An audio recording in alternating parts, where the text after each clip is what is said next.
Chapter 83. Madame Nailey didn't have a good time in Arbor, so she angrily dragged her wailing daughter and rushed towards Su Jiao's house in a spurt of energy.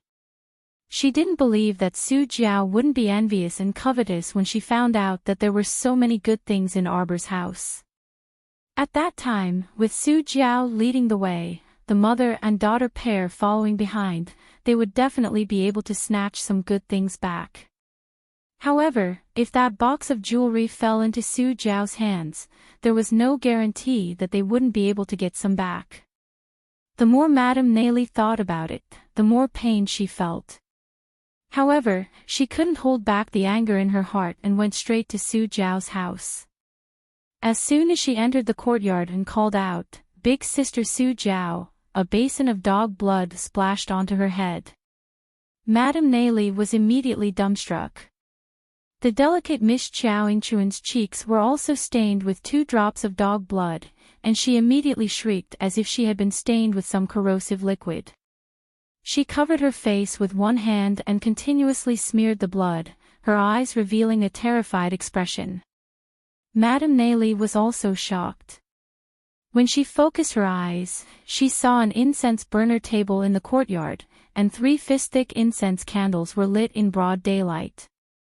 A middle-aged Taoist priest was waving his peachwood sword in front of the table and jumping up and down while reciting with conviction, "Immortal venerables and heavenly monarchs command the world, demons and ghosts should quickly disperse." Roar! Ha! Madame Nailey, what kind of situation was this? Su Jiao was curled up behind the incense burner table wrapped in a blanket on a hot day. She looked over with a pale face, her eyes unfocused. She then saw that there were several dozen yellow talismans pasted on her blanket. Her hands, feet, and even her forehead were covered in talismans. She looked extremely strange, as if she was possessed.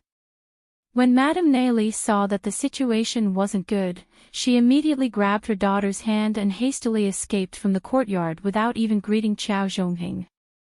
She then walked toward the elderly lady's house next door. Unlucky. Who knew if the demonic aura on Su Jiao's body would spread to them? For safety's sake, they should stay as far away as possible. No wonder Su Jiao didn't go to Arbor's house to snatch things today. It turned out she was possessed and couldn't go out. However, elderly lady was also strange today. Su Jiao's home was connected to elderly lady's home, so it was impossible for elderly lady not to hear any commotion when Su Jiao had already caused such a ruckus. Madame Li held her daughter's hand and, with a head full of dog blood, chatted with the gatekeeper for a long time before finally entering the matriarch's home. Madame Li inquired about the matriarch's condition and found out that the matriarch had been sick since last night. Madame Nailey came to a sudden realization. She was wondering why elder Lady Qiao, with her mean and greedy personality, wouldn't not act upon hearing the news. So it turned out that she was as unlucky as Su Jiao. One was possessed while the other fell ill. Madame Li pulled her daughter to the matriarch's room. She didn't even wait for the old maidservant to finish announcing her arrival. Madame Li howled, "Ayo, my old lady," and rushed into the room. Madame Li lay in front of the matriarch's bed and howled loudly, but she didn't shed a single tear. The old lady was so angry that she felt dizzy on the spot. "I'm not dead yet, so what are you howling for?" Madame Li's howling caused the originally sickly matriarch to feel uncomfortable all over. She angrily reprimanded, "Shut up. What exactly happened?" Madame Li embellished the story of how the Arbor family moved the chests and baskets. As she spoke, she paid attention to the matriarch's expression. However, she saw that the matriarch's expression was very calm, as if she didn't care about those goods at all. The sky was really going to rain red soon. Elder lady was actually so strange today. Shouldn't she have jumped up on the spot and gone to Arbor's house to snatch the goods? How could elder Lady Qiao be calm? She was so angry that she almost fainted. However, the Arbor family had separated last night, so no matter how much she wanted to extend her hand, she couldn't reach out to her granddaughter who had separated from them. After hearing Madame Li's instigation, elder Lady Xiao suppressed her belly full of anger. She frowned and persuaded Madame Li with a few words before impatiently sending Madame Li back to wash off the dog blood on her body. The smell of dog blood almost made her vomit. When Madame Li saw that the matriarch had actually given up on such a large amount of property, she immediately felt that it was a bit inconceivable. When she was sent out by the matriarch, Madame Li kept muttering about strange things. Thinking about how she had been running around for so long and hadn't received a single benefit, Madame Li's heart was filled with anger. She saw a hollow green stone vase standing by the matriarch's door and reached out to hold it in her arms. The matriarch, who was sending her off, was dumbstruck. Madame Li held the vase and muttered, "Old madam, then I'll be leaving first. Take care of yourself." She pulled her dissatisfied daughter and walked out of Elder Lady Qiao's courtyard. The matriarch turned around and told Elder Lady Qiao. The matriarch was so angry that she smashed a cup on the spot. This long-lived woman really didn't let go of any opportunity to pluck feathers from a goose. She didn't even let go of the vase at the door. Chapter 84. Disregarding how Madame Neili was running around, Xiao Mu happily ordered people to move the items into the courtyard, neatly piling them up one by one according to category. "There's nothing for you to do here." Arbor's eyes lit up as she scanned the hundreds of boxes. She turned and waved at Aoyi like she was shooing away flies. "Go back. Little master, this subordinate has already reported to you. From today onwards, this subordinate will follow little master closely." Xiao Mu grumpily rolled her eyes at him and waved her small hand in front of his face. "Why would I want you to follow me closely? It's a waste of food and I have to get you a room to stay in. You can see for yourself that our yard is so small. We can't fit you." It would take a lot of effort, and she would have to waste her breath if there were people by her side at all times. Look, just like now. Originally, she had sent these people away and could already count the resources on her own. Now that they were here, how was she going to take out the heart of paradise to open the mystic realm? She was so angry. She didn't want to talk at all. The little fellow glared at Aoyi like a tiger eyeing its prey. She gestured with her chin toward the door, implying that he should get lost. Aoyi's mouth twitched. He quickly took out a purse embroidered with gold thread and presented it to her with both hands. "This is my room and board for the next 3 years. Don't worry, little master. I don't need a room to stay in. I can stay anywhere in the yard. A bowl of rice is enough." Xiao Mu naturally confiscated Aoyi's money pouch and opened it to take a look. There were many small gold pellets and round, shiny little gold beans.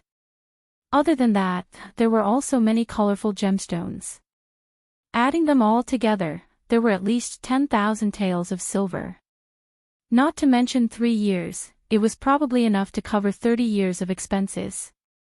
Arbor glanced at Aoyi and sized him up. She nodded and waved her hand again. Aoyi immediately understood and cupped his hands. "Don't worry, little master. I'll be nearby. If little master needs anything, just call me." After saying this, he leaped up the eaves with a whoosh, and soon disappeared. Xiao Hu, who was standing at the entrance of the yard and blocked by the boxes, was so shocked that his jaw dropped. Her eldest sister was too amazing. She actually had to pay for the food and lodging of a subordinate. This was too exaggerated. At this time, the servant girl, who had been following Arbor without making a sound, also ran forward. She took out a bag of golden pellets and golden beans from her bosom and presented it to Arbor with both hands. "Young master, this servant's name is Xiao Yao. I know a thing or two about washing clothes, cooking, combing hair, and makeup. This servant can sleep in the front yard, the firewood shed, and the haystack. A bowl of white rice is enough for me. The corners of Arbor's mouth twitched. He opened his money pouch and took out 2 small gold ingots, handing them to the little girl. Go buy groceries. Tycoon Crown Prince really put in a lot of effort. He even prepared food and accommodation for the 2 of them. Arbor was speechless for a moment that her subordinate was so considerate. How could she, as the master, endure it? He was too embarrassed to push her out. Xiao Qiao walked to the box with her little paws behind her back. She turned around and shouted at the empty courtyard, Aoyi, do you know how to drive a carriage? Yes. Little master. Aoyi's face was full of tears. Little master wanted him to be a carriage driver for the rest of his life. Brother Xiaohu, help me guard the entrance. Don't let anyone in. I'll put all of these into my inner world. Arbor waved his little hand at Xiaohu, who was standing at the entrance of the courtyard but couldn't enter. Xiaohu immediately responded and turned to stand outside the courtyard, closing the door behind him. Chapter 85. Arbor immediately took a cursory look at the boxes and realized that the nouveau riche crown prince was indeed quite reliable. There were more than 10 boxes of ready-made clothes for all 4 seasons, shoes, and hats, enough for their family to wear for a while. Other than that, there were 70 to 80 boxes of high-quality materials, thick, thin, silk, and velvet. There was really everything that one could think of. Coupled with more than 10 boxes of silk threads of various colors, even if mother wanted to cut and make clothes herself, she wouldn't have to worry. It was indeed enough to wear for 20 years. Hehe, she had only said it casually. She didn't expect that the crown prince would really take care of everything for her. Arbor sat on one of the boxes and used her mystic senses to sense the surroundings before taking the heart of paradise out of her mouth. She didn't want to say anything after fighting with the sapling. It was simply tiring. If it weren't for the fact that there were too many boxes here and they took up a lot of space, she would have hated that she couldn't use a storage talisman. That way, she wouldn't have to fight with that strange tree every time. After snatching the heart of paradise, Xiaomu deliberately used her mystic conscience to sweep over the tree. However, she saw that it was drooping its branches and swaying pitifully, as if it was complaining about her tyrannical power. Ha ha! This heart of paradise was hers, all right. Damn it, it took so much effort to take it out every time. How could she endure it? How infuriating! Arbor injected a strand of mystic energy into the heart of paradise. The pearl leaped and released a strange light. A translucent valley instantly appeared in midair. With a thought, the dozens of boxes at her feet quickly entered the paradise and were neatly placed in the open space in front of the peach forest. Arbor tried to take out one of the boxes. She only needed a little mystic energy to quickly summon the box. This time, she was completely at ease. She quickly moved the remaining boxes into the paradise. The ready-made clothes, shoes, hats, and other materials were placed separately so that they could be used in the future. After that, Arbor threw 30 boxes of iron arrows, 10 crow gold arrows, crow repeating crossbows, and ordinary repeating crossbows into the paradise. She took out a few golden beans and placed them in her purse. The rest of the money, including the jewelry box, were all thrown into the paradise. Xiaomu narrowed her eyes and looked at the translucent valley in midair. She saw that the empty space in front of the peach forest was almost completely filled with boxes. However, there was still a lot of empty space behind the lake and peach forest, so Arbor wasn't worried that there wouldn't be enough space. Now, she was just waiting for second uncle to bring back all the supplies. When that time came, everything that needed to be prepared. Xiaomu's small face was expressionless, but she was clearly happy on the inside. With a wave of her small hand, she retrieved the heart of paradise. Just as she swallowed it, she felt a gust of cold air assault her from afar. A layer of goosebumps inexplicably appeared on our dear Chow Mu's skin, causing her heart to clench and her entire body to rapidly tighten. Chow Mu. You. What are you? Chow chow chow chow ao chow chow. In less than a second, the courtyard door was kicked open. Brother Hu flew towards Arbor like a kite with a broken string. Startled, Arbor's eyes turned cold. He took a step forward and rushed towards Chow Hu, who was flying towards him. He reached out to catch him, but he couldn't withstand the force of the impact. Holding on to Chow Hu, he staggered back a few steps. She touched Brother Hu's chest with her small hand and found that he had fainted. A ferocious old face suddenly appeared at the entrance of the courtyard. He only had one eye and half a nose. Half of his face was charred black, as if he had been burned by something. The upper half of his face was completely glued together, making him look rather terrifying. Chapter 86. Alarmed, Arbor immediately turned around and hastily took out ointment and smeared it on Chow Hu's chest. That hemostatic ointment was extremely effective. The moment it was smeared, the blood immediately stopped flowing. Arbor's heart calmed down a bit. Just as she placed Chow Hu against the wall of the courtyard, a sinister granny's face abruptly appeared in front of her, and a withered, twig-like hand reached for her neck. Chow Mu dodged backwards, and a faint doubt flitted through the old woman's eyes. Her hand that was grabbing Chow Mu also paused, and she examined Chow Mu from head to toe before chuckling coldly. Little child, you're actually a mystic cultivator. Although your cultivation isn't high, it's commendable at your age. Old senior, may I ask why you suddenly barged into my home and injured my older brother? This granny carried dense mystic energy, and her cultivation was probably on par with that ghost saber that Prince Mo had crushed to death. Perhaps she was also a level 8 mystic cultivator. Although Arbor was alarmed, she didn't show it on the surface. This granny must have sensed the aura of the Heart of Paradise and followed it here.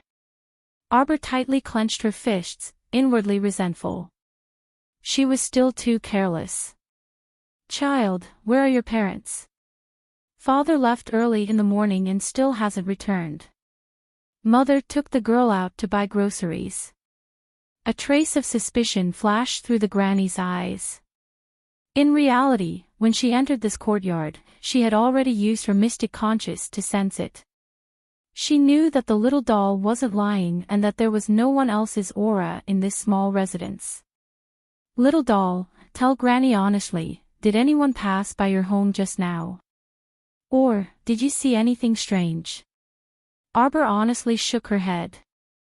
The granny's gaze swept over her before she suddenly reached out and sucked the unconscious Chow Hu into her palm. She was extremely fast, and Arbor couldn't stop her in time. Moreover, the difference in their cultivation was too great, so it was useless even if she wanted to stop her. The old woman's withered fingers picked up a bit of ointment from Chow Hu's chest and brought it to her nose for a sniff. She then turned to Chow Mu with a pensive smile. Little girl, how can a poor person afford to use such a high-quality ointment? I think you'd better confess honestly. When I passed by your house, I clearly smelled a trace of aura leaked out of the mystic domain after the mystic realm was refined. As expected, they're here for the Heart of Paradise. Arbor took a deep breath and clenched his fists tightly behind his back. If you don't tell me the truth, give me an explanation. The old woman gave her an enigmatic smile. This old woman will refine you two into puppet ghosts, making the two of you unable to reincarnate for all eternity. Arbor suddenly opened his small fists behind his back, and 2 strength and speed talismans shot out into the distance. At the same time, a cold voice that sounded like it had been pulled out from hell said mechanically and monotonously, "Kill her." Stay Up Late, who was flying over, never knew that he could be so fast. He only felt something bounce onto his body in a flash, and then a trace of special power and speed entered his blood vessels at the same time. There was no need for Arbor to give another order. Stay up late's 1 meter of grace flew in front of the old woman, startling her. She unconsciously retreated and let go of Xiaohu's hand. Arbor reached out to grab Xiaohu's body and lightly leaped to the side. She turned back to stare at the old woman as if she was looking at a corpse. That gaze made even the old woman, whose hands were stained with blood, shiver. She felt a chill run up her spine. Chapter 87. You're courting death. The old woman hated herself for being scared off by the little girl's gaze. She reached out and casually grabbed the sword with her withered fingers. He expected that under this grab, that unremarkable sword would definitely be shattered into pieces. But with a clang, the old woman's claws were knocked away. Before she could react, the young man's sword split into two. Under the old woman's shocked gaze, the sword in his left hand stabbed into the old woman's back. You! The old woman turned her head in shock. Her 10 withered fingers suddenly turned into sharp spikes and swiped them at the young man's arm. The 10 spikes were polished with a blue luster. It was obvious at a glance that they were highly toxic and could kill with just a touch. Arbor's pupils constricted as he watched from the side. A trace of doubt surfaced in his eyes. The spikes looked a bit like poisonous thorny vines. Could it be? So you're a demonic cultivator. A faint trace of disdain flitted through Aoya's eyes. It's just a pity that this poisonous thorny vine's level is a bit low. Everyone knew that a mystic cultivator above level 10 could find a powerful mystic beast to contract. When the time came, their combat strength would increase tremendously. But in reality, most people couldn't become mystic cultivators. A portion of them turned into body cultivators, which were ordinary martial artists. Their strength naturally couldn't be compared to mystic cultivators, but they had a huge advantage over ordinary people. An even smaller portion of people turned into demonic cultivators in pursuit of supreme strength at all costs. In the eyes of the world, demonic cultivators were definitely a terrifying dark profession. Unlike mystic cultivators who were open and aboveboard, demonic cultivators were often labeled as evil and dark. They absorbed the power of evil beasts and plants and fused it for their own use to increase their own strength.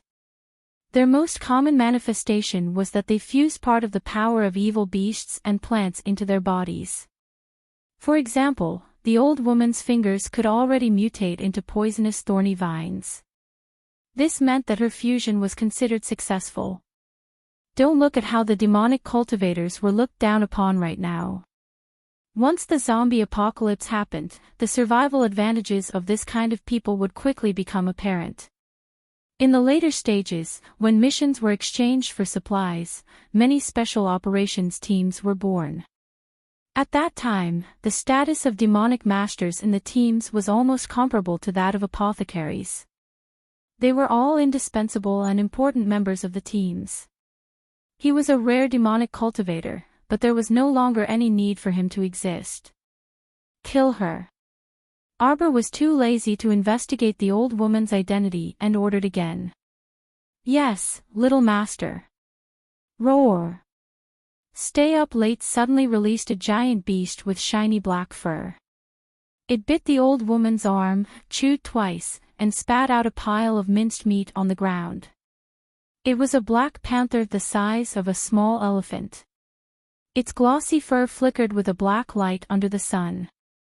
When Aoyi released this giant beast, Xiao Mu's eyes suddenly lit up. This was the first time she had seen such an enormous mystic beast with such astonishing combat strength. A level 8 mystic cultivator tore off her arm in one bite, causing her to completely lose her ability to fight. This Black Panther was truly formidable.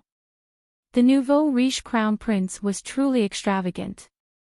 He could casually send a subordinate over and instantly kill a level 8 mystic cultivator. With her cultivation, she couldn't see through Stay Up Late's level at all. However, she knew from the start that Stay Up Late's cultivation was definitely above the old woman's. Chapter 88. She knew from the start that Aoye's cultivation was higher than the old woman's. So that the old woman was dead for sure. She wasn't using her power to bully others, but to protect herself. Every man for himself. She didn't want to die, so it was better for the old woman to die. The old woman had never thought that she would die in this small mountain village. Her single eye glared fiercely at the little girl who was walking towards her step by step. Little girl, if you kill me, you will never have a day of peace. My sect won't let you go. Your whole family will pay with their lives. You better think it through. After he finished speaking, he saw the little girl reveal a trace of ghostly sneer at him. What a load of nonsense. The black ferrule suddenly landed in her hand, and she smacked the old woman's face with it. The old woman's head was covered in blood, and her breathing became sluggish. Aoye, don't you know that the first time we saw Little Master, she was killing people by the smelly ditch? Do you think such a savage little girl will listen to your threats? Ha! Crush her life lantern and kill her, Arbor said coldly. At this point, the old woman finally understood that the little child before her really wanted to take her life. How do you know about life lanterns? The old woman's lips trembled, and her entire body and soul trembled. Arbor wasn't interested in answering her. Instead, she stared at her with her dark eyes for a while, then asked softly, "What is a puppet ghost?" The old woman's body couldn't help but tremble. Even she didn't realize that she was trembling like a quail in front of this 6 or 7-year-old girl. I don't know what you're talking about. Little Master, this person should be an elder of the Ghoul sect. The Ghoul sect has an extremely secretive secret technique called the puppet technique. They can refine young boys and girls into puppets. From then on, they'll be slaves and have no thoughts or emotions. They'll completely listen to their master's orders, like puppets on strings. Xiao Mu suddenly smiled at the old woman, but this smile only caused the old woman's entire body to tremble even more violently. She didn't know if it was a smile or not.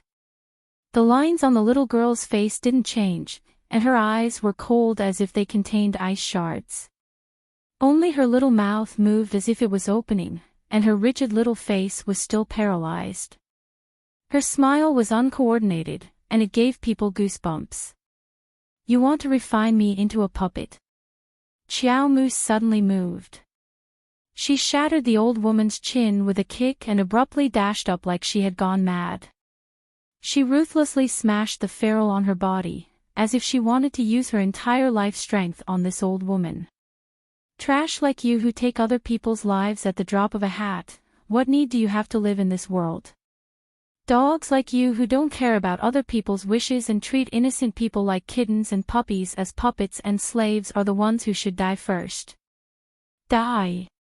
Arbor's emotions exploded.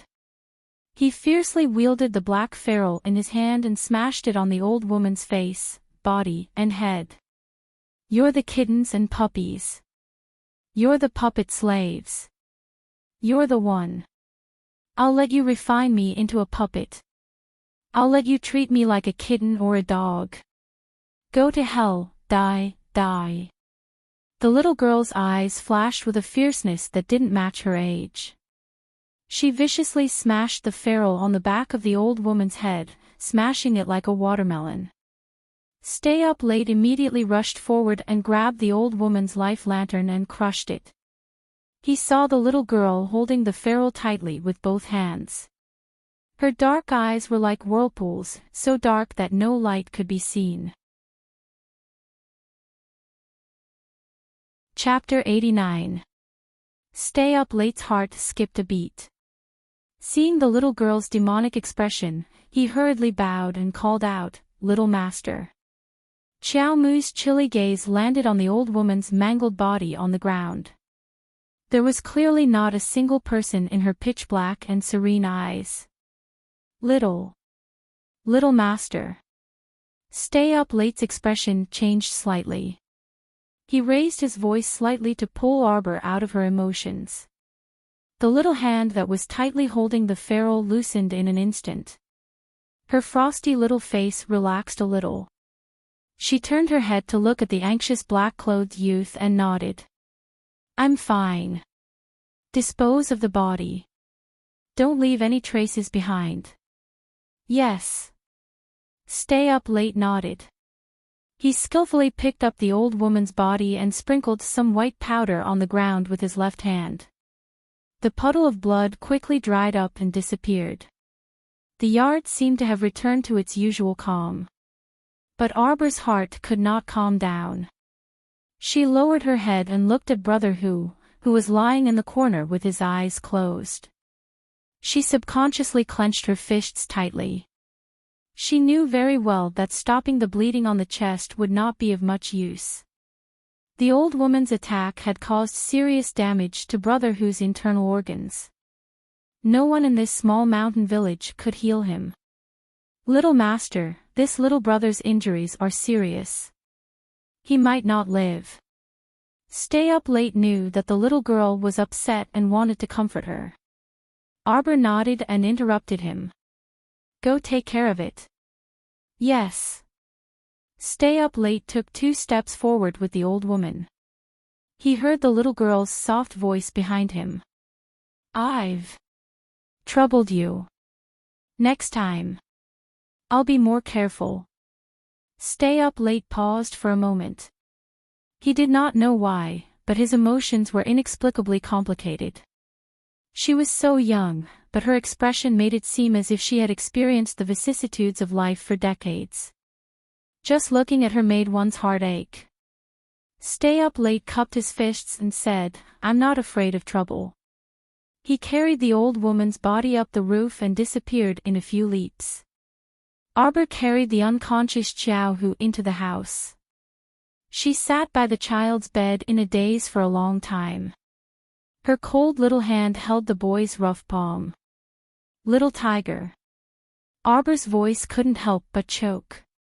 She held the boy's hand tightly, her heart mixed with a touch of sadness. Could this be fate? In his previous life, little tiger had been torn to shreds by a corpse hag. Second uncle had joined the operation team and accepted missions to kill corpse hags to avenge his son. In the end, he had lost his life in a level 5 mission. She had thought that in this life, she would do her best to change the fate of the father and son, but who would have thought that it was her fault for being careless? She shouldn't have let the little tiger stay outside the door, and she shouldn't have taken out the heart of paradise so rashly. The crown prince had already warned her.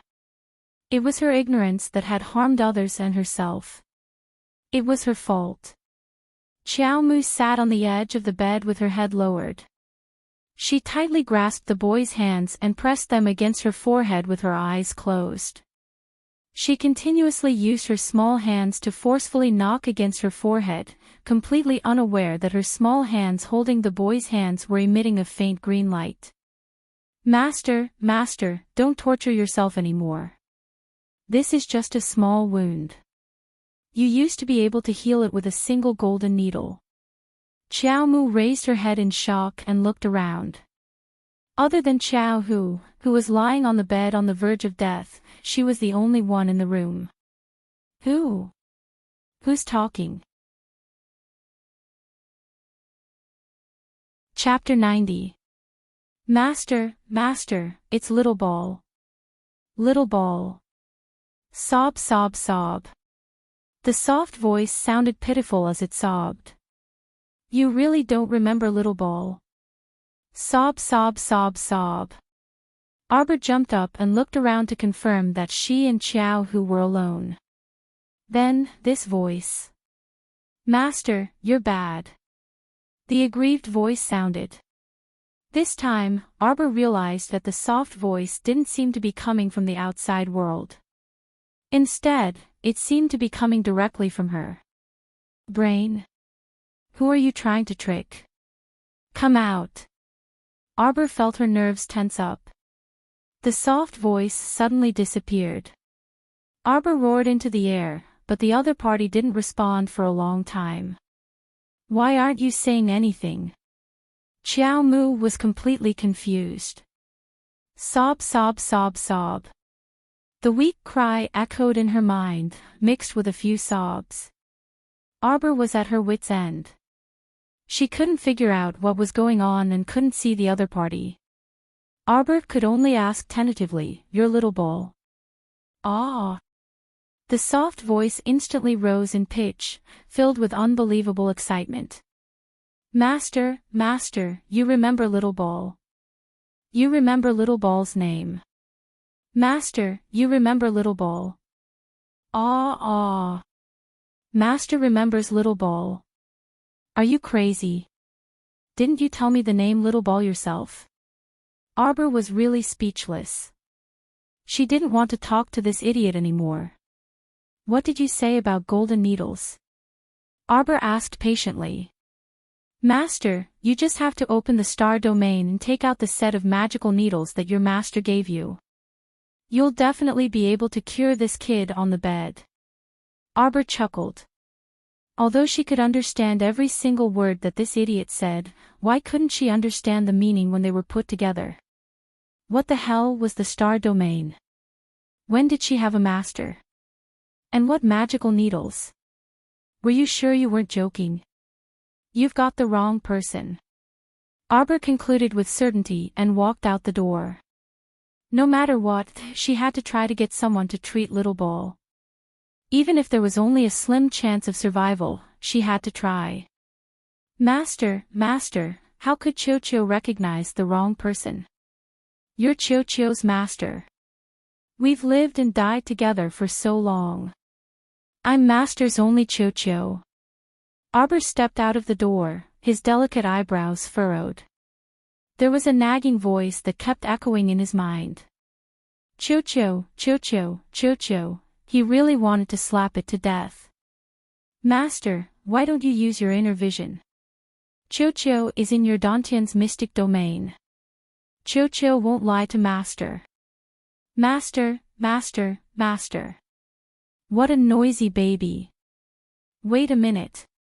Arbor stopped and stared at the tree. "You're that tree." Fuck, that tree really became a spirit. Not only would he fight with her for the heart of paradise, but he could even speak now. She hurriedly went to her Dantian to check on the strange tree, only to see a few thin and weak branches waving at her as if they were spasming. "Master, Master. How can you talk?" "Master, Cho-Cho has always been able to speak. It's just that after most of Master's strength was sealed, Cho-Cho and Master went through life and death together, so we were also sealed. Cho-Cho has always been working hard to absorb energy from the outside world, until today."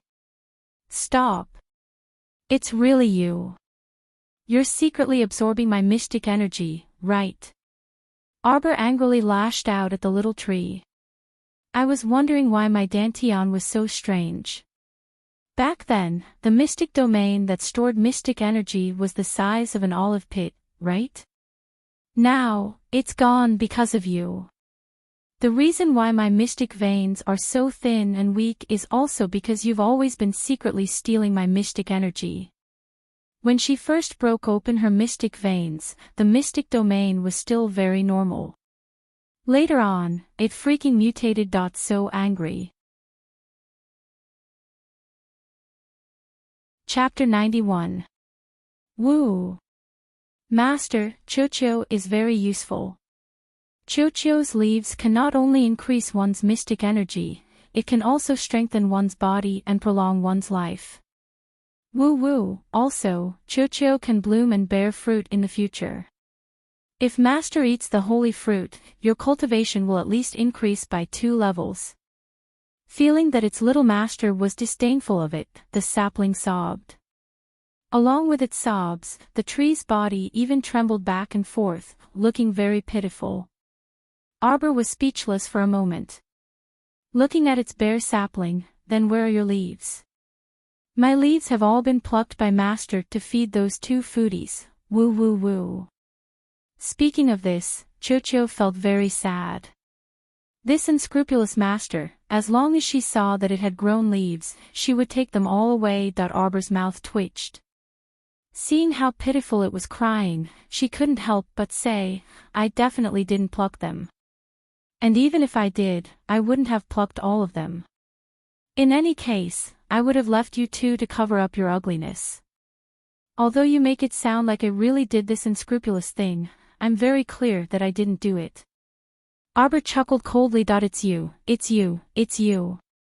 Master, don't be so stubborn. Whether you plucked them or not, who else could be clearer than it? And who's a foodie? Arbor glanced at the sapling in annoyance. Get lost, how am I a foodie? Arbor, who obviously didn't hear what the sapling said, thought that the sapling was dissing her. Although I buried a lot of meat buns in my inner world, I didn't eat a single one. How can I be a foodie? I definitely won't admit it. Alright, you stay here. I still have things to do. Arbor couldn't be bothered to talk nonsense with the sapling. She would ask it about the mystic domain next time. Right now, she was rushing to find a doctor. Master. Why are you looking for a doctor? You can treat it yourself. Also, how can those country bumpkin doctors have the ability to treat this brat's internal injuries? Although this sapling spoke as if it was true, she was very clear that from her previous life to this life, she had never studied medicine. Cure my ass. Master, why don't I try and see if I can get a healing pill from the star field? That's a top-grade pill made by your godly doctor master. It's guaranteed to cure all illnesses. Why bother looking for a village doctor? Crazy. Xiao Mu couldn't help but roll her eyes. Why couldn't she remember having a godly doctor as her master? He didn't want to talk to this weird tree anymore. Master, wait. Seeing that its little master clearly didn't believe it, the sapling became anxious. As if it was having a cramp, it shook its entire body chaotically. I'm shaking. The little tree trembled so much that its branches danced in the air. If it could transform into a human form, it would probably be in tears by now. How tiring. He had to expend so much effort just to retrieve a single healing pill. How pitiful. In the past, he wouldn't have needed to expend so much effort. Just as Xiao Mu's patience was about to run out, she saw a glaring golden light appear at the top of the small tree and disappear in a flash. A round crimson pill suddenly popped out from under the tree root. Xiao Mu was a bit dumbfounded, and she reflexively reached out to catch that pill. Little master, I'm so tired. The sapling's voice was clearly much weaker, and it was no longer as lively as before. I need to rest for a while. I can't see little master for the next 2 days. Also, don't snatch Paradise Planet. I need it to recover. The sapling's voice disappeared. Arbor was a little irritated as he looked inside himself. He saw that the sapling's bare branches were drooping in exhaustion, and the green light that covered the tree's body was much dimmer. The child retracted her gaze and lowered her head to look at the pill in her hand. A faint medicinal fragrance lingered in the air. Arbor's eyes were filled with confusion. Chapter 92. The pill melted as soon as it entered his mouth, and in less than 15 minutes, Xiao Hu's pale little face gradually turned rosy. Xiao Mu sat beside him on the bed, in a daze for a long time. In her previous life, her mystic meridians opened at the age of 16. In this life, she opened her mystic meridians at the age of 7. In her previous life, the apparition of her mystic meridians only appeared when she was about to die. In this life, the apparition of her mystic meridians had already appeared. In her previous life, when her inner world first opened, there was nothing in space and time. In this life, her inner world was filled with treasures that made people drool. In her previous life, her dantian was just a dantian, and her mystic domain had always been in the center of her dantian. In this life, her dantian was like a pitch-black starry night. Not only did a tree grow in it, it even destroyed her mystic domain. In her previous life, she had never seen the golden talisman jade tome, nor had she ever cultivated talisman techniques. In this life, it was as if she had won the lottery, inexplicably obtaining the golden talisman jade tome, and even learning how to draw talismans. With so many strange changes, no matter how insensitive she was, she realized that it seemed her life was missing an important part of her past. Was it possible? Why did she remember the events of her previous life so clearly, but had no impression of this strange tree? What the hell was the star domain? That tree must know something. Arbor couldn't help but use her inner sight to see if the tree was any better. Unfortunately, ever since she gave the pill, the tree seemed to have completely withered, its branches drooping motionlessly on the ground.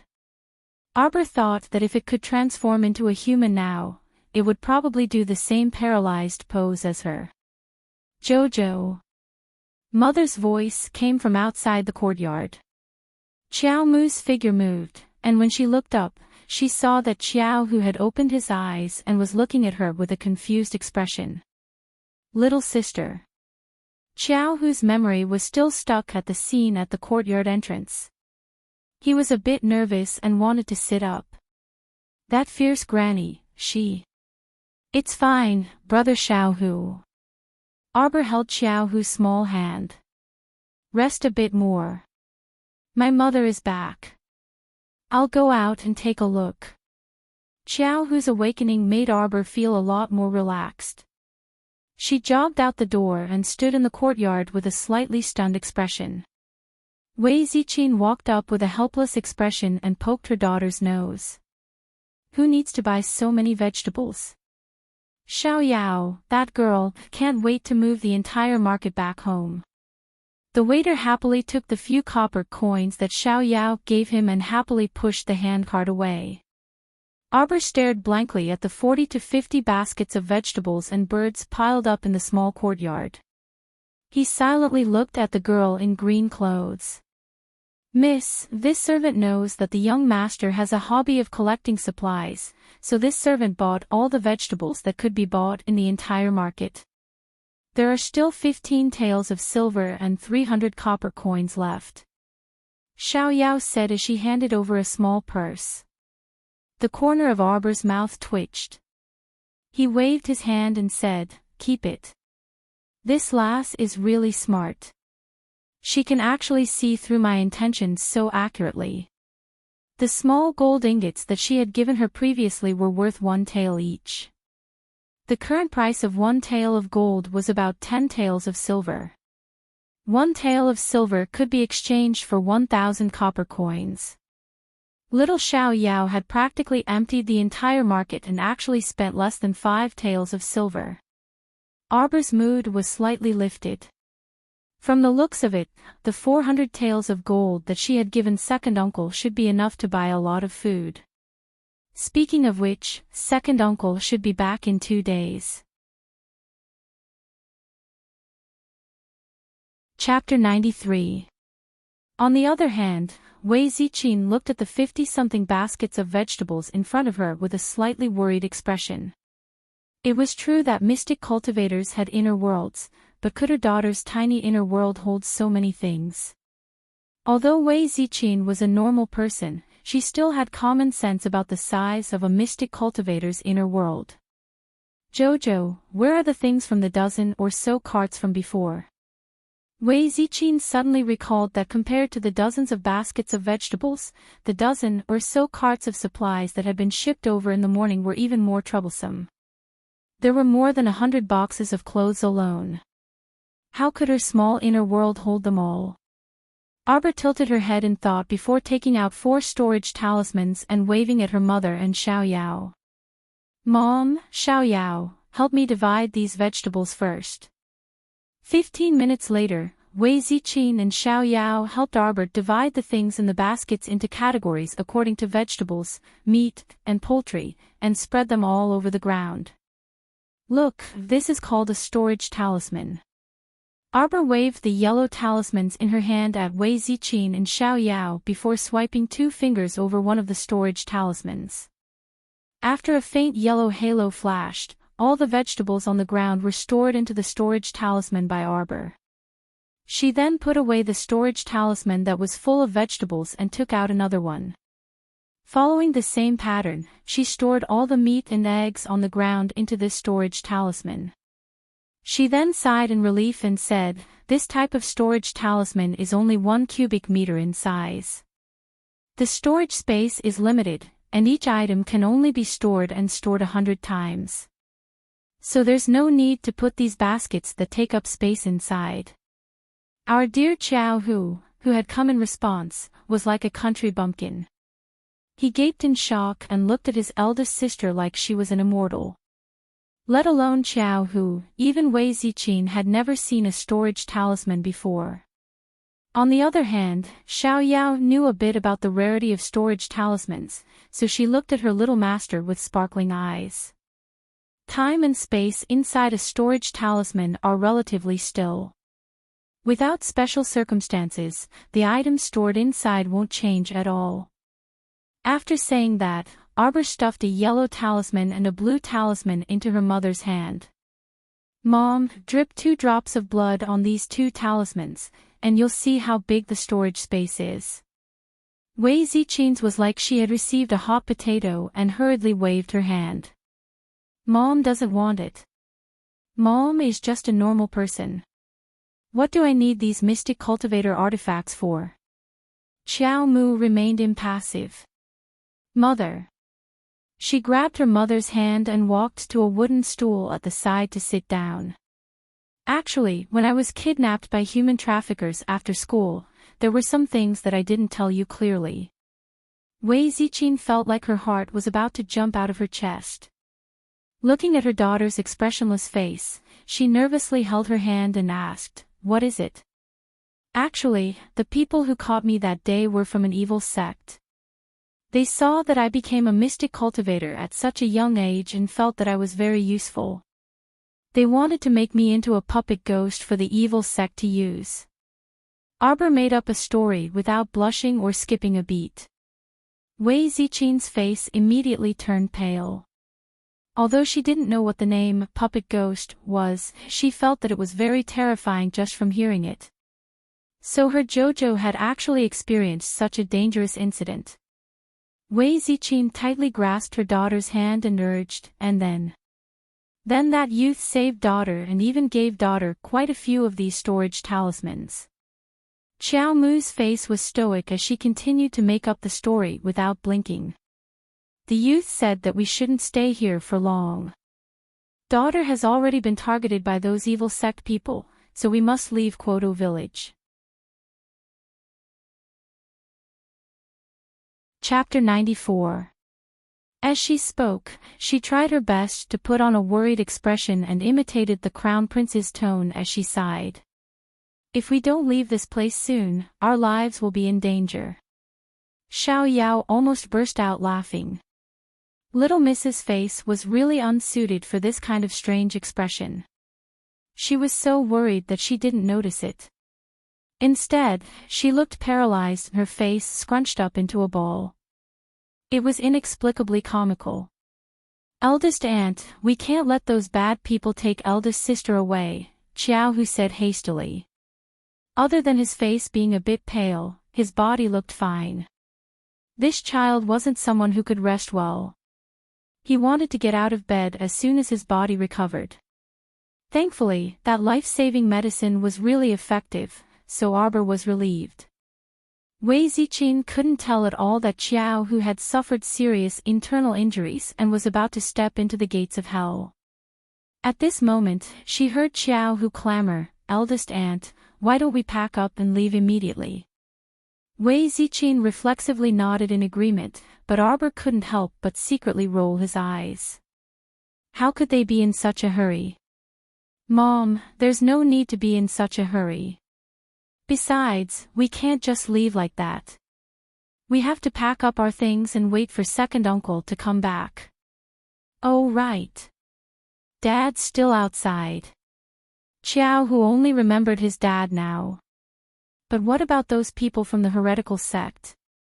They probably won't. Arbor continued to argue without blushing or skipping a beat.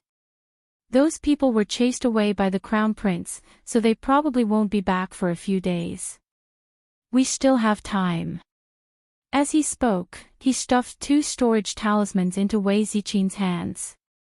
Mom, these 2 storage talismans are for you to pack up your things in the house. Pack up everything you can, including those household utensils and farm tools. You might need them in the future. Wei Zichin nodded repeatedly and didn't refuse the storage talismans. Following her daughter's instructions, she bit her finger and dripped a drop of blood on the talismans. Yellow and blue light flashed and disappeared. Arbor explained to his mother the difference between yellow and blue talismans and taught her how to store items. When Wei Zichin heard that the storage talisman had a limit on the number of times she could store an item, she felt sorry for wasting one of the storage talismans. She hurriedly put away the 2 talismans as if they were treasures. Arbor's eyes twitched as he looked at her. Actually, as long as there was enough blank talisman paper, your daughter could just draw it casually. It really wasn't that precious. At night, Xiao Zhongbang dragged his tired feet home and sat at the dinner table without saying a word. Xiao Hu held his bowl of rice and ate it in big mouthfuls.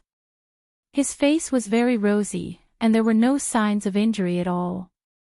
Wei Zichin picked up some food for her 2 daughters. The 3 of them chatted and laughed, ignoring the dark-faced man beside them. Xiao Zhongbang couldn't hold it in any longer. He placed his bowl on the table and looked at his eldest daughter with a complicated expression. Your grandmother is sick. Tomorrow, you 2 sisters will go back to visit your grandmother. Got it, Arbor replied indifferently. Xiao Zhongbang restrained himself and couldn't help but say, actually, our family has long moved out of the Qiao family mansion. We've always lived alone.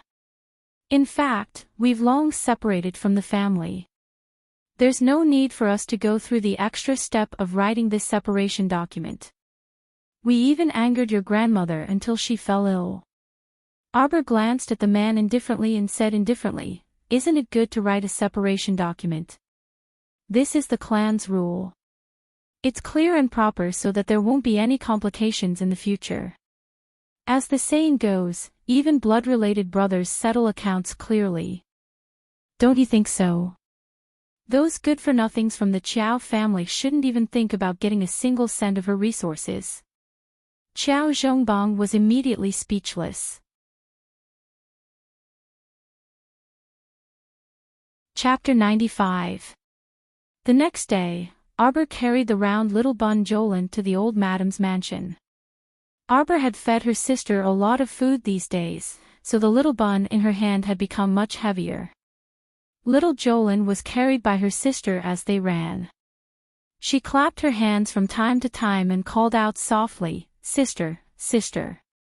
Looking at her happy expression, she couldn't wait for her sister to run faster and fly for a while. At this time, the sky was just beginning to brighten. Arbor deliberately ran to the Qiao family's mansion early in the morning with her little sister and started banging on the door. The doorkeeper opened the door sleepily and looked at the 2 girls in front of him with a baffled expression. He naturally recognized these 2 girls from the First Branch family, but the old madam had never liked them. Now that they came to disturb her sleep so early in the morning, his attitude was not polite. Father told us to come visit grandmother. Arbor's little face was cold as she carried the little bun in one hand and was about to step through the door. The doorkeeper hurriedly blocked the 2 of them at the door and said impatiently, "Wait, I have to go get someone to inform grandmother." Arbor shook the little bun in her hand. Jolin immediately remembered what her sister said to her on the way here. "Lin, when we reach grandmother's door, just cry. Don't say anything." We'll cry all the way back. When you're done crying, sister will give you meat buns when we get home. Jolene's mouth watered at the thought of meat buns. She blinked her eyes and burst into tears. Her voice was full of emotion as tears streamed down her face. Grandmother! Grandmother! The little child screamed at the top of her lungs, dragging out her sobs in a pitiful manner. Xiao Mu suddenly felt that her little sister really did have a talent for acting. Look at her acting. Tears came out on a whim. That was pretty good. Although the sky was bright at this time, some of the villagers who were rushing to the fields had already woken up. When they passed by, their eyes curiously glanced at the Qiao family's mansion. The doorkeeper was a bit dumbfounded. He didn't expect the little child to start crying just like that. His hand holding the two children froze in midair. My granddaughter learned that my grandmother was ill and came to visit her. Since grandmother doesn't like it and won't let me in, then I'll come visit another day. Arbor coldly recited a line, picked up the crying Xiao Lin, turned around, and ran.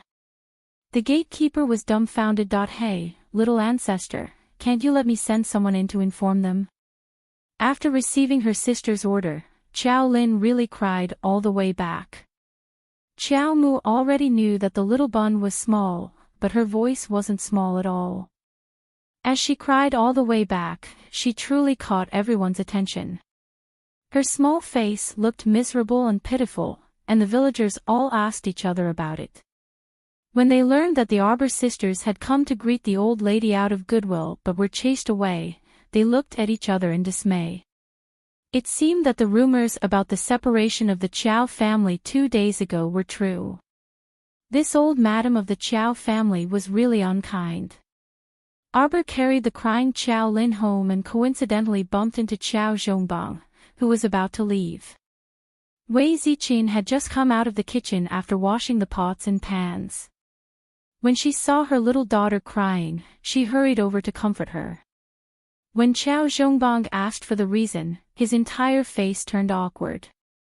I'm afraid I won't be able to enter grandmother's house in the future, Arbor said with a cold expression. So, do you still need to visit grandmother every now and then to greet her? Chapter 96. Xiao Zhongbang knew that he was in the wrong and was extremely embarrassed. After a while, he said, why did you let your sister cry all the way back? Just like that, Xiao Lin, cried all the way back. Everyone in and out of the village knew that his old mother had blocked the two young daughters outside the Qiao residence and didn't allow them to enter. He was the one who called his two daughters back to pay respects to old madam, but who knew that they couldn't even enter the door? Xiao Zhongbang only felt his face burning. Arbor glanced at him indifferently. Once little sister cries, even mother can't coax her. What he meant was that he was just a baby and really didn't know how to coax little sister to stop her from crying. Xiao Zhongbang felt aggrieved when he saw Xiao Zhongbang's expression that said, "Go ahead if you can." He stammered and moved his lips, but couldn't force out a word. He could only sigh and sit to the side, not planning to go out and visit his mother. The village was only so big, so the rumor that old madam was unkind and refused to let her two young granddaughters in had reached old madam's ears. Old madam was really wrong this time. She didn't know that Arbor had come and left early in the morning. She was so angry that she fell back and fell sick again. After this incident, Xiao Zhongbang completely stopped and never said that he wanted to visit your grandmother again. Arbor was happy and relaxed. When he was free, he focused on cultivating mystic energy in the room. However, when it was time, he was interrupted by the little foodie knocking on the door. Ever since Arbor used his mystic sense to bring out a white and fat meat bun from the little foodie's inner world, the little foodie started thinking about it and begged to eat it again and again. She even learned how to hug someone's thigh and was like a burden that couldn't be shaken off. At this time, the little foodie was sick of it again. She hugged her sister's arm and refused to let go.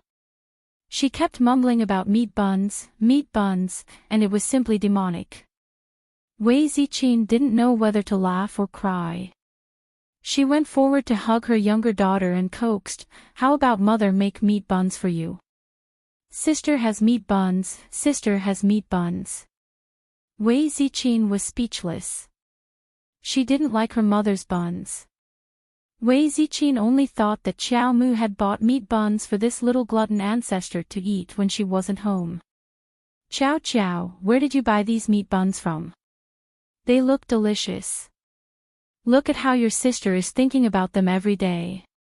Why don't we go buy a few more?" Arbor was speechless. To be honest, she had never eaten that meat bun before. How would he know if it tasted good? "Sister has it, sister has it." Sister took it out with a whoosh, the little foodie clamored. Wei Ziqin and Xiao Mu looked at each other in bewilderment. Arbor wanted to cry. If she could take it, she would have taken it out to stuff the little foodie's long-winded mouth. However, the last time she had used her mystic sense to fish out a meat bun with great difficulty, the gate to the inner world had been tightly shut, not allowing her mystic sense to enter again. Who would have such an arrogant inner world? Only her family had it, okay. The three of them were talking when they heard hearty laughter from outside the courtyard. "Brother, sister-in-law, Jojo. Your second uncle is back." Second uncle. Arbor jumped off the chair. Seeing that the little foodie was hugging her arm and refusing to let go, she simply picked her up and ran out. She talked to the little foodie along the way. "Sister has peaches. If you're good, I'll give them to you tonight. If you're not, you don't have any." When the little foodie heard that there were peaches, she immediately stopped making a fuss and nodded repeatedly. "Sister, I'll be good." "Then you're not allowed to talk." The little foodie immediately reached out two chubby little hands and covered her little mouth with them. Chapter 97. Second Uncle. Arbor finally got Xiao Zhongxing back, so how could she not be happy? The moment she walked out the door with the little bun, she saw a well-built man with a tanned face standing at the door and looking at her with a grin. "Second Uncle, it's been hard on you." Second Uncle had been running around outside for a while, so it looked like he was quite busy. Fortunately, there was Second Uncle to help her purchase supplies. Otherwise, with her young age of 7, her hands and feet wouldn't be able to do anything. "Second younger brother, you're back. Come in and take a seat.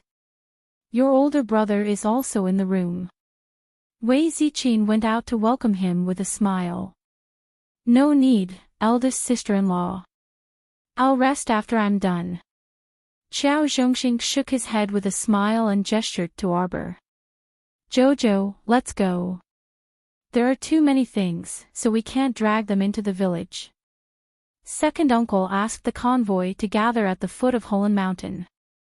"Let's go over and take a look." "Okay." Xiao Mu nodded and inwardly praised Second Uncle. It's good to drag her to Holen Mountain. After sending the others away, I can focus on organizing the supplies and avoid attracting the envy of the villagers and greedy people like Madame Neili and Xiao Yingchen. When Xiao Lin saw that her older sister was about to abandon her and run off by herself, her big eyes sparkled and tears almost fell. Arbor poked her chubby cheeks. "You're not allowed to cry. If you cry, I won't give you anything good to eat. When older sister comes back, I'll give you an incredibly delicious peach. You'll only get to eat if you're obedient." Xiao Lin's little face immediately brightened up, and her eyes curved into crescents as she nodded repeatedly with a grin. This made Wei Ziqin, who was carrying her and patting her, feel both amused and exasperated. After comforting his little sister, Arbor caught up with Second Uncle and quickened his pace toward the foot of Holen Mountain. The area along Holen Mountain was very barren, so Xiao Zhongxing wasn't worried that the villagers would run there and see this large batch of supplies. He walked briskly and said to Arbor with a smile, "Jojo, second uncle didn't let you down this time. I've bought almost everything you wanted. Now, can you tell me why Jojo is buying so many things?" Arbor nodded and used the same excuse he used to fool his mother to fool his second uncle again. The latter had a solemn expression on his face when he heard that. "In that case, we should move out of Kwoto village as soon as possible. Why don't we go to Fong village?" Arbor hurriedly shook his head. "Second uncle, Fong village is too close to here. We can't guarantee that our enemies from the evil sects will find us. For the sake of safety, it's best that we immediately depart for Shijo City.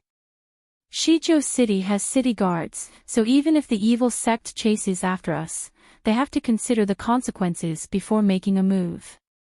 Naturally, they won't dare to openly attack us."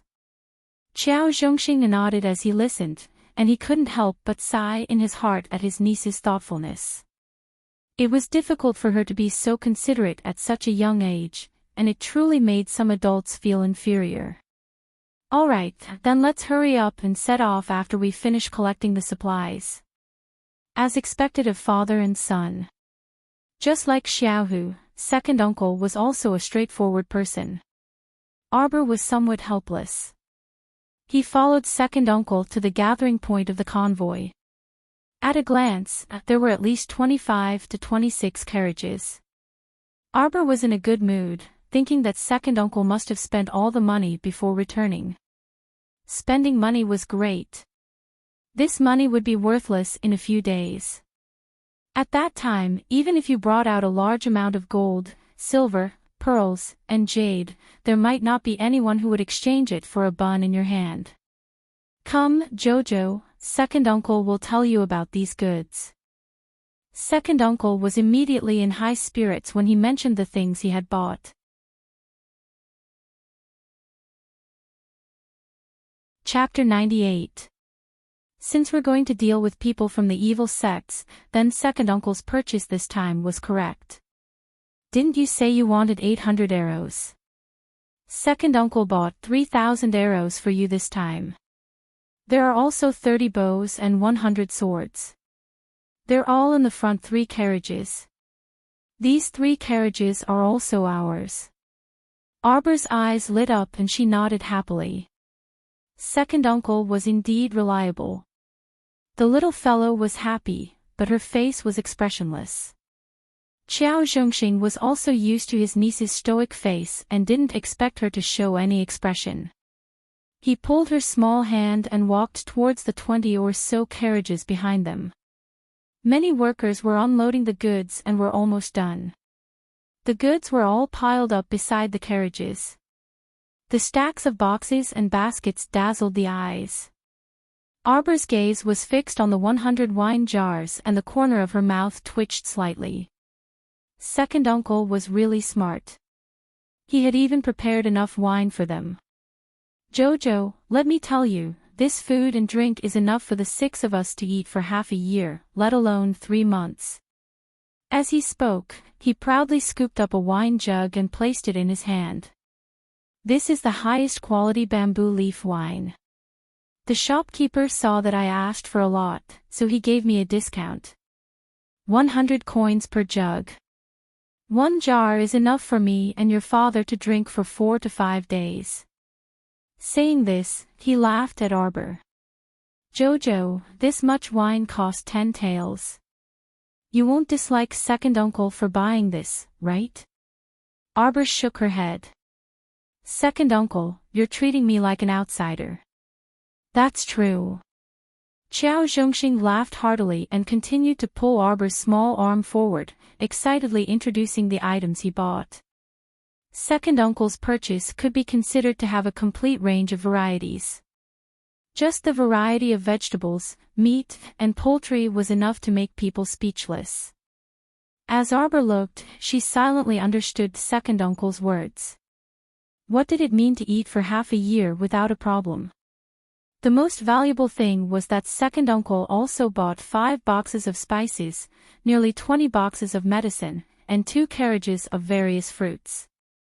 As Xiao Mu looked at these unloaded goods, she felt her heart settle down a lot. With these basic supplies, their family would not need to be afraid no matter where they wandered. She was confident that even if they were in a chaotic world, they would still be able to live a decent life. Thank you, second uncle. Arbor held Xiao Zhongxing's big, rough hand tightly, and said in a weak voice. Xiao Zhongxing was stunned. He smiled and reached out to rub Arbor's little head. Silly child, why are you being so polite with second uncle? What's more, second uncle didn't make this trip in vain. Didn't we earn back these 100 jars of wine? Xiao Mu curved her lips. Xiao Zhongxing pulled her to the last carriage, where hundreds of cloth bags of different sizes were placed. Xiao Zhongxing opened a bag and showed it to Arbor. These are seeds. Second uncle bought them at a stall. Some cost a few copper coins, some cost a few hundred copper coins. Second uncle bought them blindly. See if they're useful. Arbor took second uncle's open bag, grabbed a few seeds, and looked at them in her palm. She leaned forward and sniffed them, then nodded naturally. These are the seeds of hemostasis grass. They can be used to make the most basic hemostasis ointment. Xiao Zhongxing immediately smiled. Then they're useful. That peddler didn't lie to me. But Jojo, second uncle didn't expect that you would know a thing or two about medicinal seeds at such a young age. Arbor couldn't help but be stunned. Her little hand holding the seeds stiffened slightly, and a strange feeling surfaced in her heart. That's right. How did she know that these were the seeds of hemostasis grass?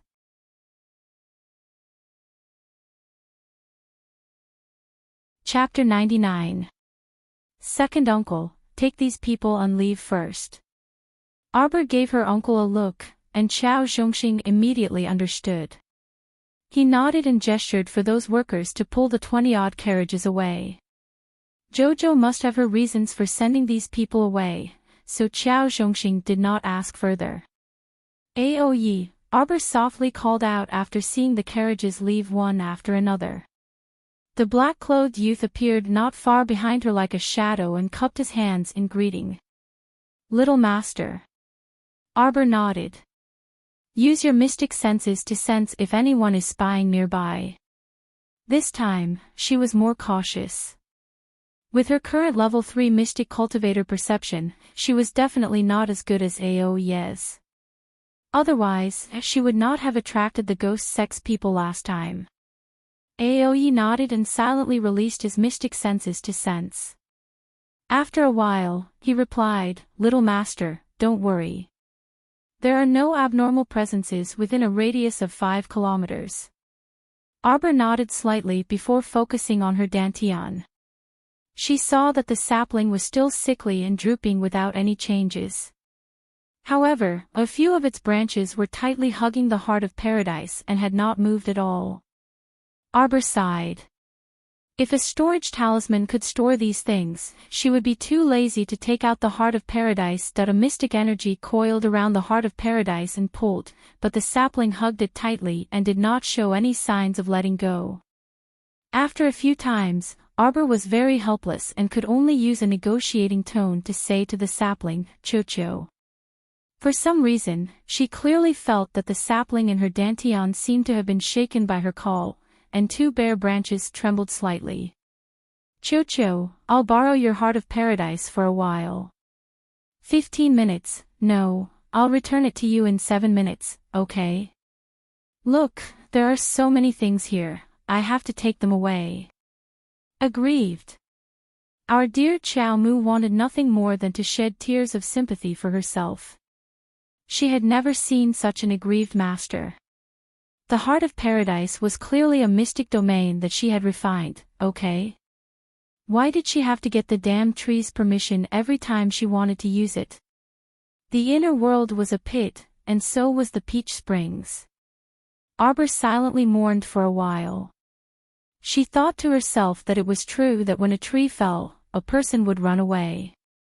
No matter what, she could only rely on herself to draw talismans. Next time, if she could buy blank talisman paper, she would draw 180 storage talismans and use them comfortably. In the center of her dantian, the sapling, which had originally drooped its branches, seemed to understand her words and really let go of the heart of paradise. Arbor heaved a sigh of relief. He hastily summoned the heart of paradise and put away the items on the ground in an orderly manner, temporarily placing them in a large open space behind the peach forest. The open space behind the peach forest was very large. After putting all these materials in, there was still more than half of the space left empty. Arbor pulled down the reins and put in the 2 carriages full of fruit. Only then did they fill up the space behind the peach forest. Arbor heaved a sigh of relief. Her small face was still expressionless, but she was secretly bursting with joy. The more she looked at the resources, the more delighted she became. Because living things couldn't be put in the peach springs, Arbor could only tie the horses to a tree at the side and wait for second uncle to come back and take them away. Recalling that he had promised the little foodie to bring her peaches to eat, Arbor focused her gaze on the translucent valley in the sky. She remembered that there was a luxuriant peach tree in the center of the peach forest. It seemed to have borne fruit. At that time, she had only taken a quick glance. Today, after looking carefully, she had indeed discovered it. There were 3 peaches on the peach tree. They hung stingily from the branches, but each of them was twice the size of an adult's fist. They looked fresh and fragrant, and Arbor wanted to eat them.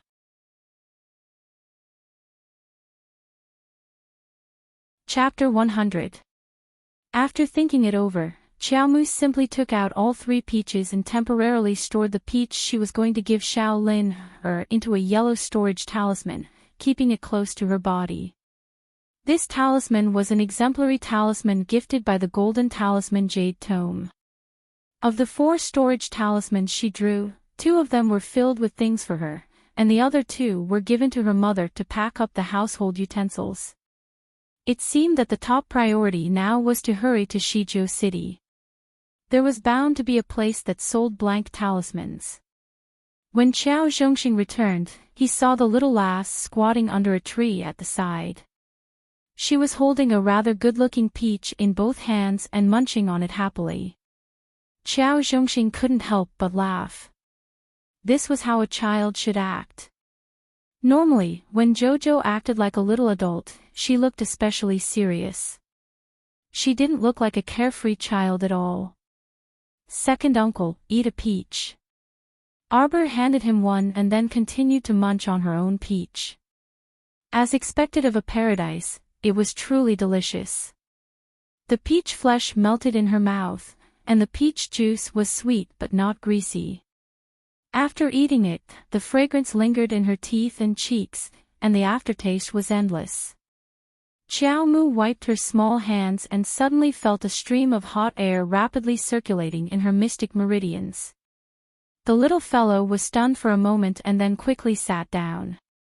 This wandering stream of hot air quickly transformed into bits of mystic energy. It scattered in her mystic meridians and finally returned to her dantian. Arbor had been observing her dantian from the inside, so she could see it clearly now. A mystic domain the size of an olive pit suddenly appeared at the roots of that wilted sapling.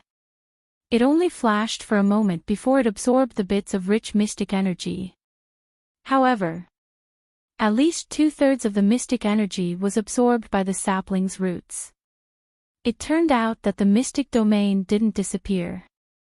It was just absorbed by the sapling's roots. Arbor wished she could jump up and howl. This tree was indeed strange and abnormal. It really was absorbing her mystic energy. Mystic energy. Just now, she had painstakingly accumulated a bit of mystic energy and finally managed to circulate it in her mystic meridians. In the end, more than half of it ended up in the sapling's stomach. Why? Why did it have to eat meat while she could only drink soup? Qiao Mu was extremely depressed. Fortunately, after the slight impact of the hot air, the mystic meridians in her body seemed to be a little thicker than before. A level 4 mystic cultivator. Xiao Mu's eyes lit up. She had unknowingly advanced. What was going on? Could it be related to that peach? Although the amount of profound energy earlier wasn't much, but the quality was extremely rich. Every drop of profound energy was comparable to the thin profound energy stored in her body. Could it be that cultivation advancement was closely related to the concentration of profound energy cultivated in the profound veins? Arbor supported her small chin with one hand and thought carefully. That spiritual tree seemed to be only interested in the rich Xian energy of the outside world. For example, just now, and also previously when she absorbed the Xian energy of the entire paradise in the secret realm, she probably didn't even drink the broth at that time, as it all went into the little tree's stomach. As for his daily training of his profound veins, the profound energy that he cultivated was extremely thin and most likely would not be able to enter the eyes of the enlightened tree, so it had no interest in coming over to snatch it. After figuring this out, Arbor couldn't help but chuckle. Then, there was no then. She couldn't snatch the tree, so crying was useless. When she turned around, she saw second uncle open his eyes and jump up in excitement. Jojo, second uncle discovered that after eating this peach, his body cultivation broke through to the 3rd level. Second uncle has been stuck at this level for a very long time. I didn't expect. Second uncle was so excited that he couldn't even finish his sentence.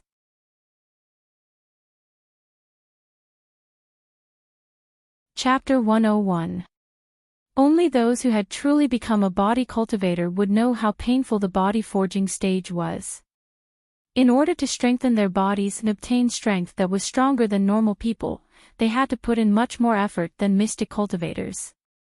Mystic cultivators simply couldn't understand this kind of ordeal. Mystic cultivators could be said to be a race deeply favored by the heavens. Normally, as long as one became a mystic cultivator, their physique would improve greatly. While cultivating mystic energy, it would also gradually strengthen their physique, so there was simply no need to go through the extra step of body forging. On the other hand, body cultivators completely relied on external forces to continuously increase their resistance to pressure and improve their physique after undergoing hellish training. Body cultivators advanced very slowly. Every transformation of the physical body depended on one's constitution. Some people with poor constitutions would stay at the first level of body forging for their entire lives. But this time, after eating this peach, Qiao Zhongxing suddenly realized that he had painlessly transitioned to the 3rd level of body forging. It was truly a cultivation experience that he had never had before. Such a comfortable advancement caused him to be a bit stupefied even now, thinking that he was in a dream. One had to know that he had been stuck at the 2nd level of body forging for a full 3 years. It was quite inconceivable that he had advanced so quickly. On the other hand, Arbor didn't feel anything after suddenly advancing to a level 4 mystic cultivator. Her face was expressionless and calm as usual. Heh, what was there to be excited about? If she had taken all of the mystic energy in the paradise for her own use that day, let alone a level 4 mystic cultivator, she might have even become a level 6 or level 7 mystic cultivator.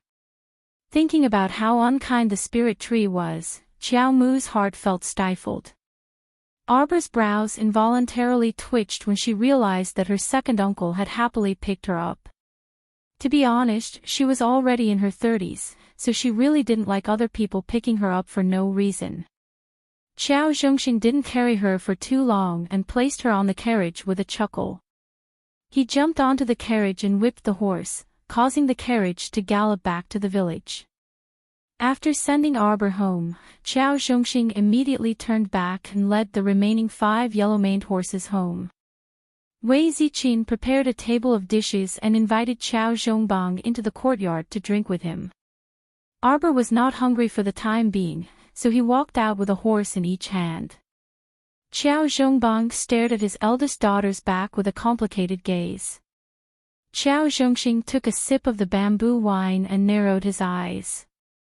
He glanced at Xiao Zhongbang and asked, "Big brother, what's wrong with you?" "Jojo, that kid." Xiao Zhongbang heaved a long sigh. This child had changed too much. Sometimes, he was so unfamiliar that he couldn't help but feel apprehensive. Xiao Zhongxing put down his chopsticks and shook his head at his older brother. "Big brother, it's not that I want to criticize you, but Jojo is such a sensible and good child. It's hard to find one even with a lantern. What are you dissatisfied with? Today, your sister-in-law told me that she will move out of the village in 2 days." Xiao Zhongbang's expression was complicated. When he first heard this, he thought that his wife was joking with him. They had lived in Quoto village for so many years and had always been living well. How could they move out just like that? Xiao Zhongxing rubbed his nose. "I heard about this too. So be it. This isn't a good place anyway. Big brother, let me tell you." When Arbor was far away, she threw the Qiao brothers' long-winded conversation to the back of her mind. She led the horse into the nearby courtyard of Qiao Lu's house. Qiao Lu's aunt heard the noise and quickly walked out. "Jojo is here."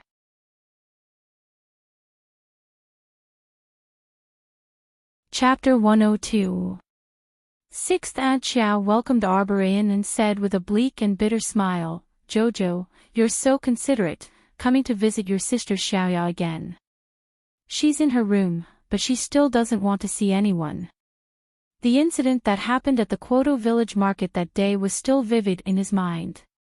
12-year-old Xiaoya was publicly humiliated by hyenas. Her clothes were nearly torn to shreds, and too much of her skin was exposed in front of people.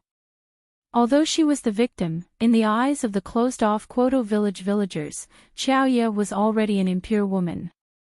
2 days ago, there were even a few ignorant village women who clamored about burning Xiaoya to death to purify Quoto village. He really didn't know what those people's brains were made of. Xiaoya didn't dare to go out at all during this period. She couldn't face the villagers pointing and gossiping, and even more couldn't face that humiliating experience directly. Arbor sighed. If Xiaoya didn't dare to walk out herself, no one could help her.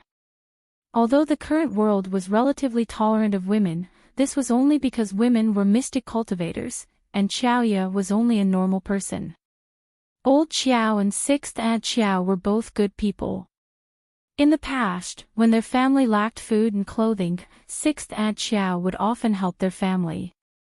Now that the zombie outbreak was imminent, Arbor also wanted to help them as much as he could.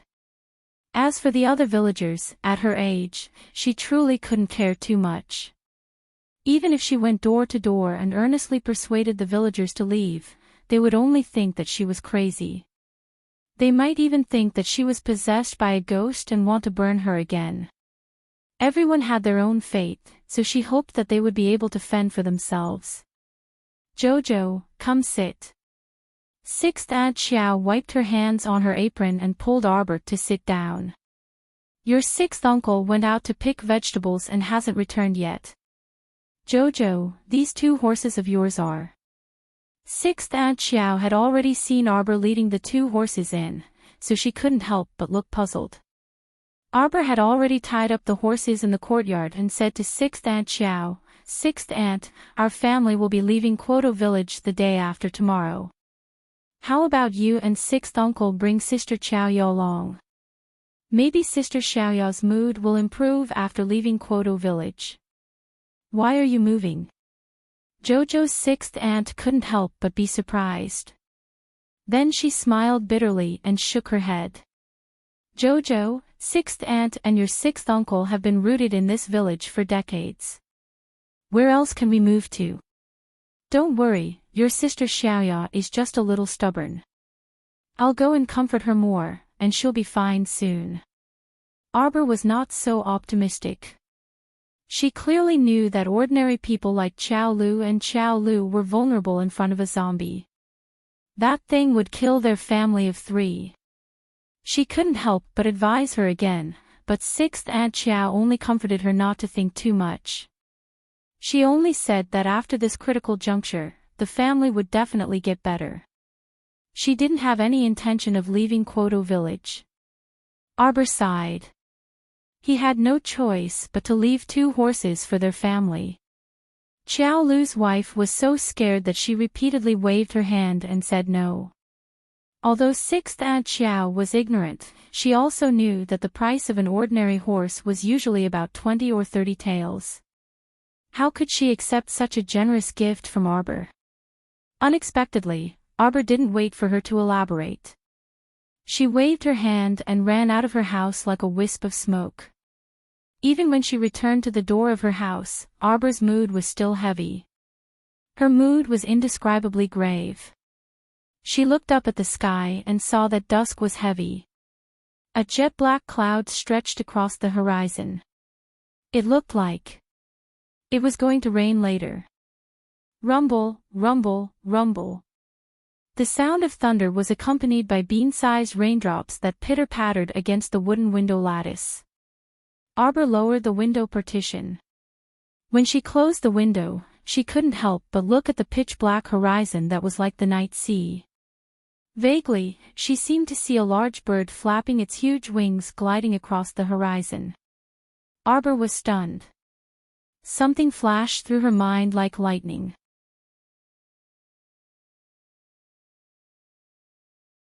Chapter 103.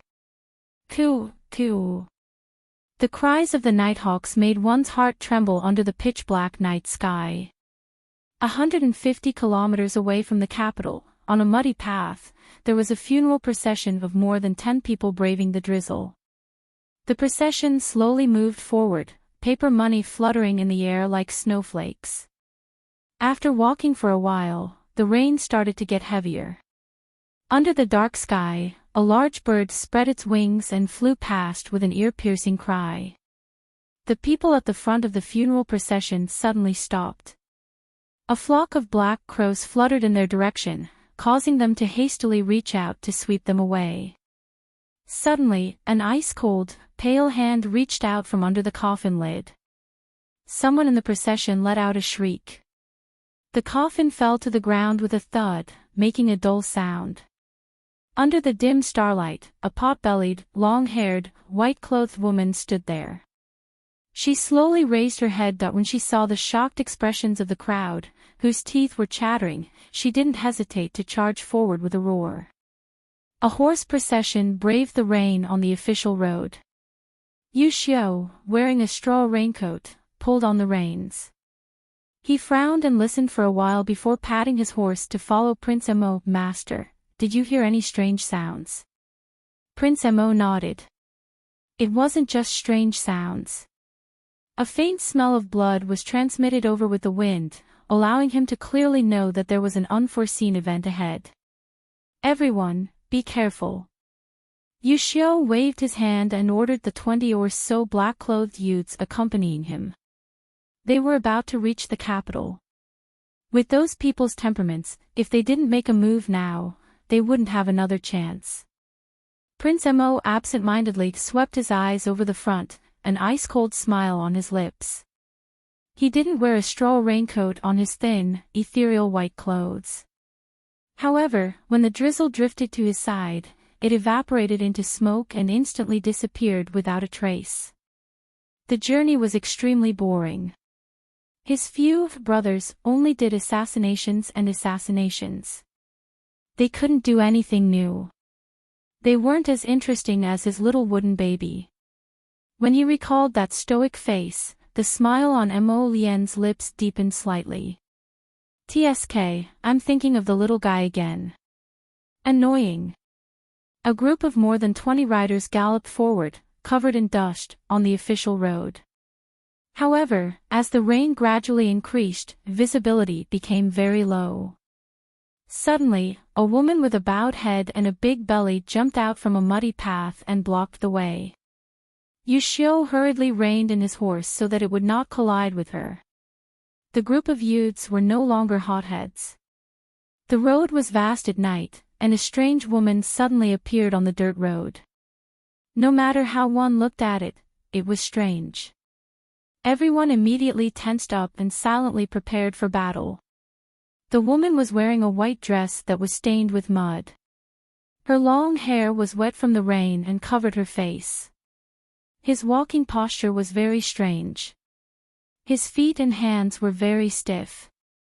Step by step, he walked down the dirt road, making people feel a little scared. "Everyone, be careful." Yushio unsheathed his sword and took a few steps forward, pointing his sword at the woman. "Halt! Who dares to play tricks here?" Prince Mo raised his eyebrows and glanced at the woman who was blocking his way. In the middle of the night, he didn't have the leisure to waste time with a woman of unknown origin. "She doesn't want to leave. Help her." The crown prince's indifferent voice slowly sounded. Yushio immediately raised his sword.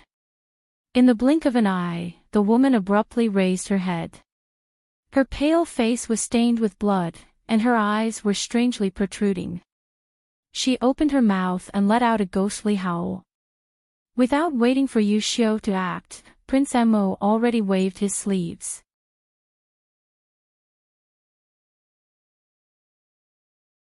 Chapter 104.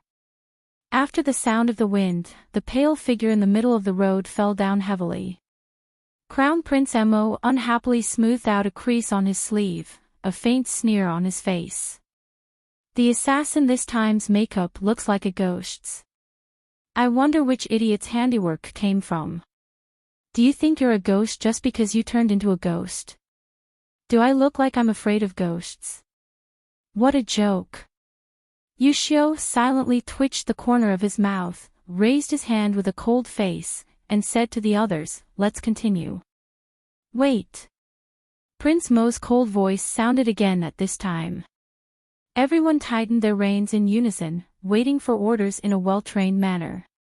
In front of them, the woman who fell on the ground and was covered in mud was slowly crawling up with great difficulty. Her movements were very slow, and the sound of bones cracking could be heard from time to time. This is a bit interesting." Mo Lien nonchalantly raised her eyebrows, her phoenix eyes moving slightly, smiling as she stared at the woman in front of her.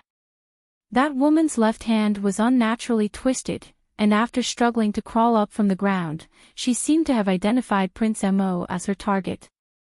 She grimaced and staggered forward. But before she could pounce forward again, she was swept away by Prince Mo like a fly. But very quickly, the woman crawled up again. But her right leg was crippled, and her movements were very slow. Her entire body was covered in mud, and the original color of her white clothes couldn't be distinguished. Mo Lien was very clear that although 2 consecutive sweeps seemed light, in reality, even if he only used a fraction of his strength, it wasn't something a normal person could withstand. So, this woman in front of her really wasn't a human. "Protect the Emperor! Protect the Emperor!" Yushio saw that woman crawl up from the ground again, and immediately felt a slight chill down his spine, and couldn't help but shout loudly. "What are you nervous about?"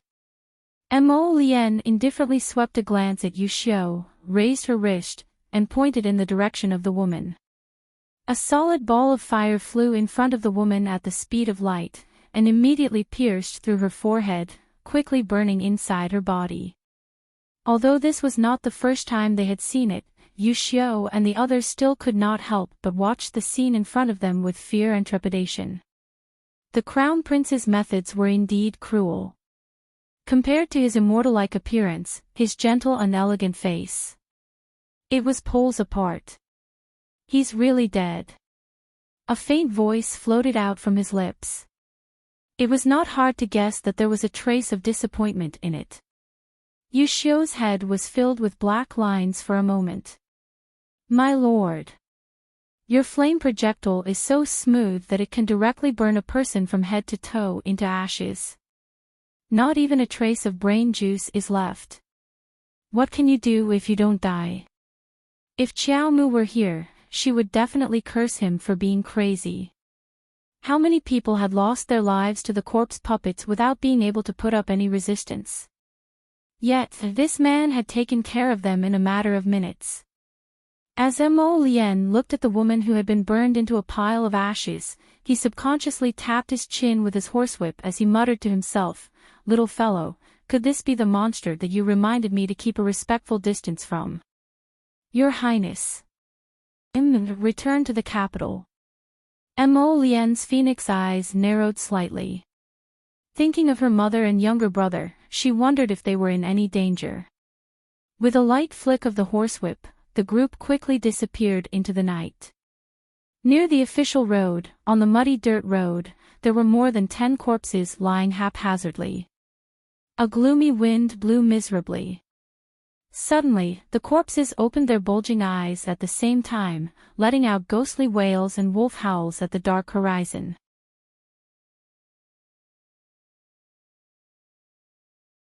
Chapter 105. That night, it was raining cats and dogs in Kwoto village. Arbor closed the wooden window. He had been feeling uneasy, so he laid on the bed with his clothes on and listened to the sound of the rain hitting the window frame. Little Linner, who was beside him, was wearing a honey-colored jacket and holding a juicy peach in her arms. She was sprawled out in her sleep and was even snoring softly. Arbor tossed and turned, but he couldn't fall asleep. In the latter half of the night, he heard a roar that sounded like a human coming from the east of the village, followed by a scream that pierced through the night sky. Arbor's heart shrank as if a stone had been thrown into a lake in his heart. That sound seemed to have come from Wei Yinjin's house. Arbor cursed inwardly and rolled over to sit up. He pulled his little sister into his arms and hurriedly helped her get dressed in a flurry. Little Chow Lin had trouble getting dressed with a peach in her arms. Arbor reached out to take her peach, but the foodie hugged it tightly and even whimpered in her sleep, as if she was about to cry. The latter was speechless. Xiao Mu was at her wit's end and could only hastily drape a jacket over her body. She also casually grabbed a small blanket, directly wrapping both her and Tao inside. Arbor picked up the little foodie and pushed open the door. He happened to come face to face with Second Uncle, who had hurriedly put on his clothes and rushed over. Second Uncle must have been startled awake by the sound. Arbor hurriedly stuffed the little foodie into Second Uncle's arms. "Second Uncle, hurry and wake Brother Xiaohu up. Don't pack anything. We have to leave the village immediately. We have to leave now. Take them to the carriage and wait for us. Jojo." Xiao Zhongxing vaguely felt that something had happened, but seeing Arbor leave in a hurry, he didn't have time to ask. A sense of oppression pressed down on him, causing him to involuntarily quicken his steps. He hurriedly woke his son up from the bed, hastily packed a few pieces of underwear, and braved the heavy rain to send the 2 children to the carriage first. "Xiaohu, look after little sister. Father will go pick up your eldest sister." Xiao Zhongxing left this sentence and rushed into the rain again. Xiao, who had already woken up from his daze. Although he didn't know what had happened, seeing his father's nervous expression, he couldn't help but tense up as well. He reached out and hugged the sleeping Xiao Lin tightly, clenching his fists as he waited in the carriage. Meanwhile, Xiao Mu quickly rushed to her parents' room. Without caring about etiquette, she kicked open the door. The scene inside shocked her greatly, causing her heart to rise to her throat. He saw a rotten hand coming in through the window, desperately trying to grab something. If it weren't for his father's quick reflexes and throwing a teapot at the head of the bed, that hand would have grabbed his mother's arm. "Xiao Qin, you go first." Xiao Zhongbang pushed his wife off the bed. Arbor rushed into the room and took a look at his father. His eyes flickered and he immediately released a burst of profound energy, cutting off the rotten hand that was about to grab his father. "Don't touch." Although the level 1 zombie hadn't evolved yet, so nothing would happen even if it was caught, it was best not to take the risk. Arbor strode forward and helped his mother up from the ground. He said to his parents, who were only wearing underwear, "Let's go, let's leave this place first." Xiao Zhongbang put on his outer robe and quickly walked to the mother and daughter's side. Wei Ziqin was also hastily putting on her clothes. The three of them were running out the door when they heard second uncle call out from the door. "Second uncle, why are you here?" Arbor was shocked. Thinking of the two defenseless children still in the carriage, he hurriedly said, "Let's go."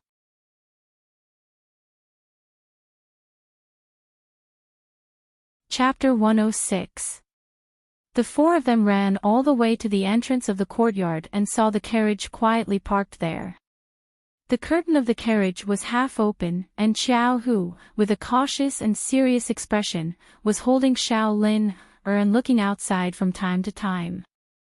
When he saw them running over in the pouring rain, Xiao Hu's expression visibly relaxed, and he excitedly called out, "Father, eldest uncle, eldest aunt. Get down." Arbor suddenly let out an angry roar. Xiao Hu instinctively hugged Xiao Lin and rolled into the carriage. Bang! In the blink of an eye, a stiff figure emitting a strange smell suddenly fell from the top of the carriage. The loud noise startled the horses in front, and they neighed uneasily. The monster used a lot of strength, and its foot actually pierced through the bottom of the carriage. One of its legs was stuck in the hole, and it stiffly pulled for a long time. Xiao Hu sucked in a breath of cold air. He saw the monster turn its head, and a pair of bulging eyes on its deathly pale face stared fixedly at him and Xiao Lin. Xiao Hu was extremely flustered for a moment, and he only felt his whole body emitting a whoosh of cold air from inside out. Roar! The monster roared and reached out its claws to claw at the two of them. Xiao Hu hugged Xiao Lin and scrambled backwards, grabbing the things in the carriage and throwing them at the monster. The bags were scattered, and some clothes fell out. The monster's sharp claws immediately tore them to pieces. Little Hu! Xiao Lin, whoosh! An iron arrow with astonishing power shot through the monster's head in the nick of time. All of its movements immediately stopped, and the monster fell face down on the ground, unable to get up again. The adults' anxious hearts finally relaxed a little. They turned to look at the little girl holding the crossbow at the side. They only felt that under the cold rain, the little girl's face was as cold as the moon, even colder than the rain. For no reason, it made people shudder from the bottom of their hearts. "Get in the carriage." Xiao Mu did not wait for them to recover from their daze and directly jumped onto the carriage first. She effortlessly sent the level 1 zombie inside the carriage flying with a flying kick. The zombie fell heavily on the ground, its face facing the sky. Wei Ziqin looked at it in a panic and couldn't help but exclaim, "Isn't this the one from He Zi's family? Third uncle who was buried 2 days ago. What is he doing? Did it crawl out of the ground?"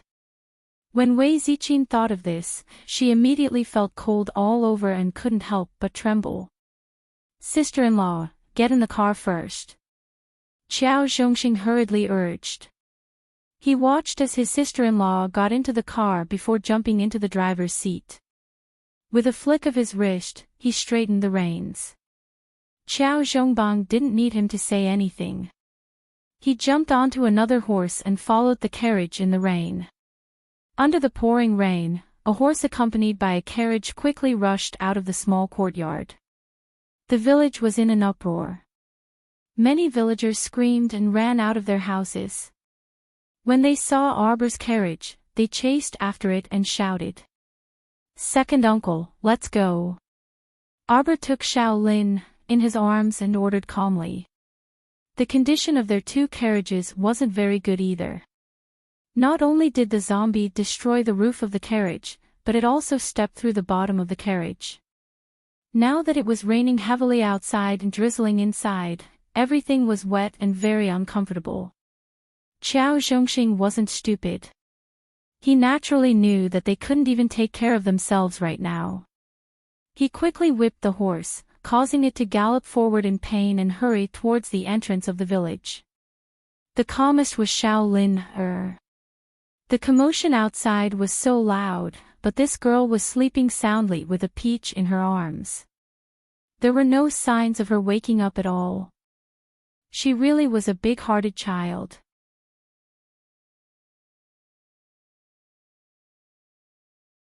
Chapter 107. Qiao Zhongxing yelled and made the horse speed up, riding side by side with Qiao Zhongbang. The two of them glanced at each other and saw a monster pounce on a village woman who was madly running forward from behind. A pair of withered hands tightly strangled the village woman's neck. The woman let out an ear-piercing shriek and waved her fists and legs desperately. Before they could take a closer look, the carriage had already sped past them as fast as lightning. Behind them was a group of wailing and waving ants, who were continuously shouting, "Let us get on the carriage, and, please take us along."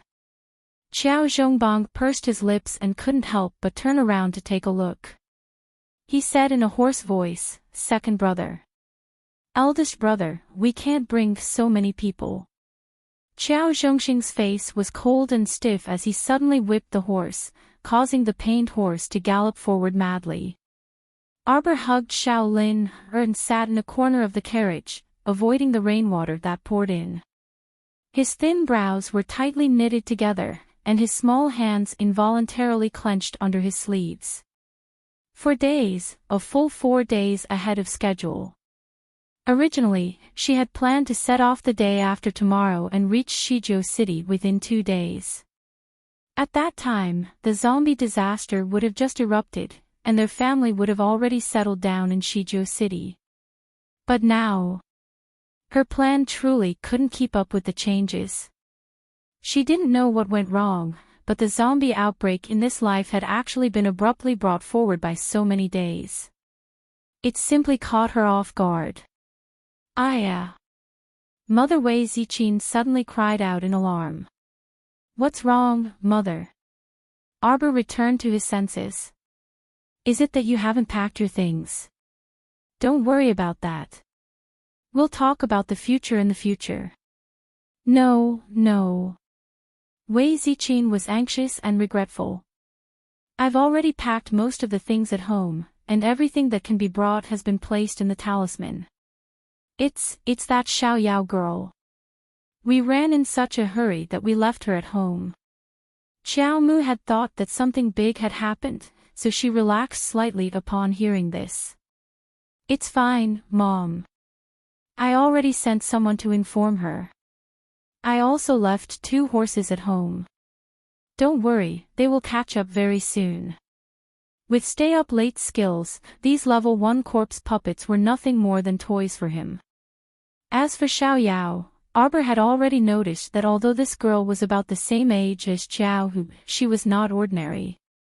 She should have some skills in her hands. Otherwise, the Tycoon Crown Prince would not have placed her by her side. Upon hearing this, Wei Ziqin felt relieved. She nodded and said, "Child, thank goodness you're so considerate. Mother is really useless. Look at how flustered she is. She doesn't remember anything." Arbor smiled bitterly. A lifetime of suffering in exchange for thoughtfulness. "Sister, what exactly are those monsters? How can they be so scary?" Qiao Hu curled his small body up next to Wei Ziqin and picked up a dry cloth to wipe his face and body. Just now, when the monster stepped down from the roof of the car, his heart almost stopped beating. He was still in a state of shock. "Brother Xiao Hu, those things are called corpse puppets." Arbor did not hide it from them.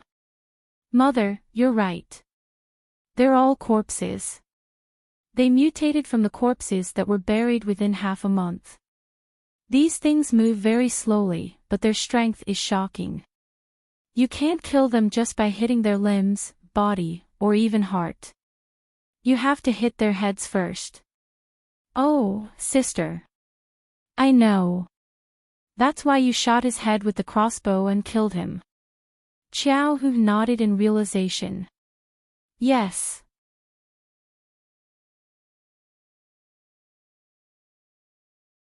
Chapter 108. These zombies are still only level 1 zombies. As long as you don't get surrounded by a large number of them, you can quickly escape. Xiao Mu explained calmly, they have boundless strength and will strangle people to death when they catch them. People who are strangled to death by level 1 zombies have a high chance of mutating into zombies, Arbor explained softly. But even if they only have 1 breath left, they won't mutate. These lowest level zombies don't actually have much killing power, but they can gather and attack in groups, so it's best to avoid them. Wei Ziqin and Xiao Hu nodded as they listened.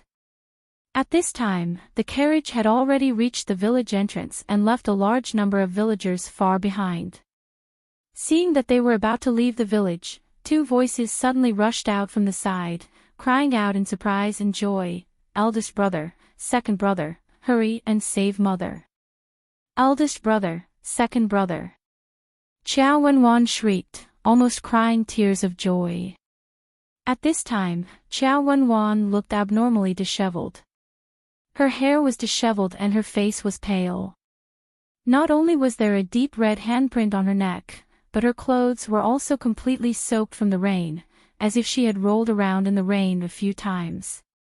Without waiting for Qiao Zhongxing to come back to his senses, Qiao Zhongbang immediately jumped off the horse, supported his mother and sister, and said anxiously, "Mother, little sister, hurry and get in the carriage. Let's go quickly." Okay. Old Madam nodded shakily, tears smearing her face. This was a calamity in her old age.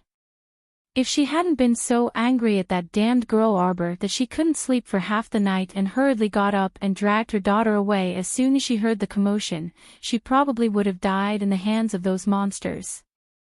Qiao Wenwan also felt that she was extremely unlucky. She had lived comfortably for more than 10 years and had never suffered like this. Now that the situation was urgent, she didn't need second brother's urging. She quickly helped her mother into the carriage with eldest brother and followed. As soon as she got into the carriage, Qiao Wenwan looked up at the hole in the roof and shrieked, "The roof of the carriage is broken. How can people still sit in it?" Arbor hugged Xiao while Qiao Hu snuggled up to Wei Ziqin. The 4 of them sat in the carriage and occupied the best seats. Once the mother and daughter boarded the carriage, the originally small carriage became even more crowded. Only one person could sit at the door of the carriage, so the other person had to sit in the middle and forcibly get caught in the rain. The rain outside did not lessen in the slightest, and the water in the carriage was also pouring in. Sitting in the middle of the carriage was like sitting in the open air, with the wind howling and the rain falling. Just thinking about it made one feel miserable. Qiao Zhongbang looked embarrassed and snuck a peek at his eldest daughter's icy expression. How would he dare to ask them to give up their seats? Thus, he urged, "Little sister, hurry and sit properly. We still have to hurry on our way." Qiao Wenwan was so angry that her face turned green. Seeing that her brother didn't let her sisters-in-law and the others move aside, she could only sit down angrily. The rain fell on her body, and she immediately felt the entire world's malice towards her. Arbor hugged Xiao and pulled the blanket tightly around her to block the wind. His gaze swept over this youngest aunt without any warmth, and he said faintly, "Please move your butt. Don't block the hole in the bottom of the carriage. After all, it's raining above, so the bottom has to leak as well. Otherwise, the carriage will soon have a river." When second uncle Qiao Zhongxing, who was holding the reins, heard this, his old face twitched. He felt that it was inappropriate for him to laugh out loud in this dangerous situation. "But Jojo, you're teasing us with that stoic face of yours. Are you sure you're not here to be funny? Don't worry, my friends."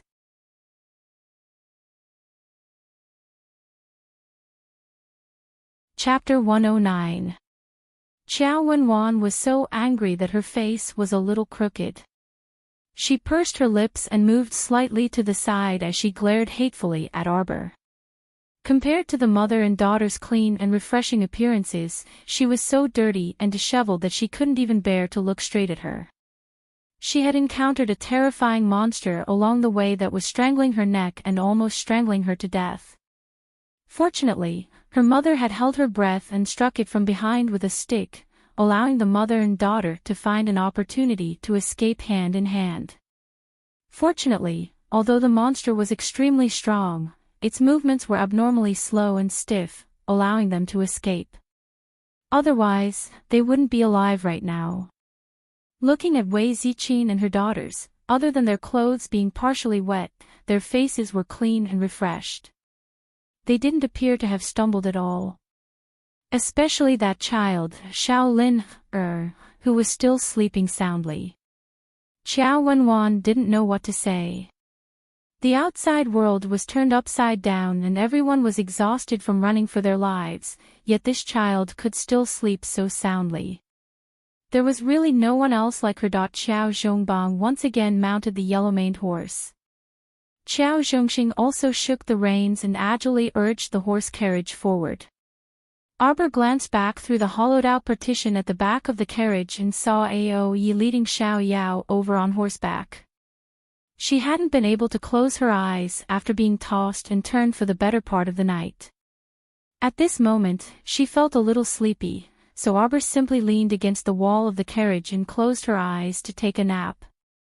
Qiao Wenwan furtively peeked at Qiao Mu and instantly felt that this girl was quite careless. She could still sleep at a time like this. She was so nervous that she was about to die, and her palms were still sweating coldly. Elderly Lady Qiao was old and was already exhausted from being tossed around for half a day. She listlessly leaned against the carriage door after boarding and didn't have the energy to say anything. For a moment, the carriage was silent. Only a clatter could be heard occasionally as second uncle whipped the horse to urge it to gallop. Through the heavy rain, a carriage carrying 6 people of all ages safely left the village and rushed in the direction of Shizhou City. On the other side, the Crown Prince and the others were galloping. At dawn, Missouri Lian's group arrived at the north gate of Guanlon City. The commoners, who had come early in the morning to line up and quietly waited to enter the city to do business, hurriedly moved to the sides when they heard the sound of horse hooves. Many pairs of eyes curiously turned towards the direction from which the caravan had come, wanting to see which caravan was so early. They couldn't help but be stunned by what they saw. The handsome young man riding his horse was wearing a white robe that fluttered in the wind. His black hair was loosely tied up with a light golden ribbon that hung down to his waist. His phoenix-like eyes roamed about, like the radiance of the stars that filled the sky. It was as if a god had descended into the mortal world, noble and beautiful. What a charming and handsome young man! Yu Xiu followed closely behind, patting his horse to catch up. At the first moment, he raised the golden token in his hand, his tone solemn and high. His Highness the Crown Prince has returned to the capital. Quickly open the city gates to welcome him. The 2 lowly soldiers on the city gate tower had already seen the appearance of the person who had come and immediately broke out in a cold sweat. Who would have thought that this great master would return to the city so early today? In their haste, they almost rolled down the city gate tower. In a panic, they called out in unison, "Welcome back to the capital, Your Highness the Crown Prince." "Welcome, Your Highness." "Hurry, hurry. Quickly open the city gates. Hurry."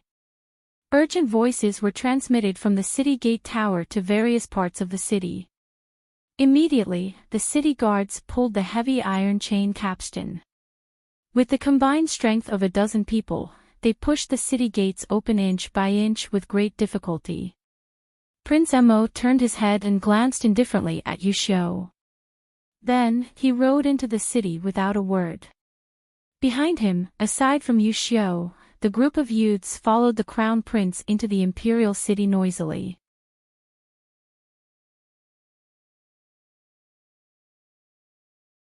Chapter 110. Yu Xiu spurred his horse towards a nearby city guard. "You, come here."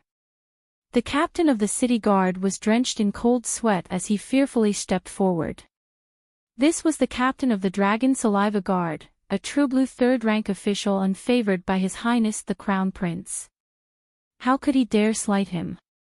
He immediately bowed respectfully and humbly lowered his head. "What are your orders, my lord?" "Pass on His Highness' orders. From now on, everyone entering and leaving the city must be strictly interrogated. If anyone is found with a pale face, bulging eyes, stiff limbs, or slow movements, arrest them first." The captain hurriedly nodded like he was pounding garlic. "Yes, yes, yes. Everything will be as my lord says."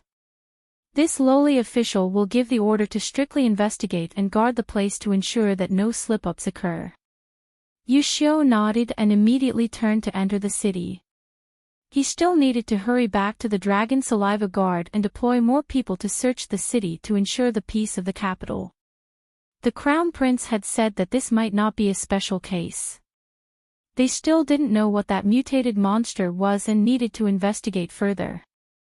On the second floor of a jewelry store near the northern city gate, a brothel leaned against the window.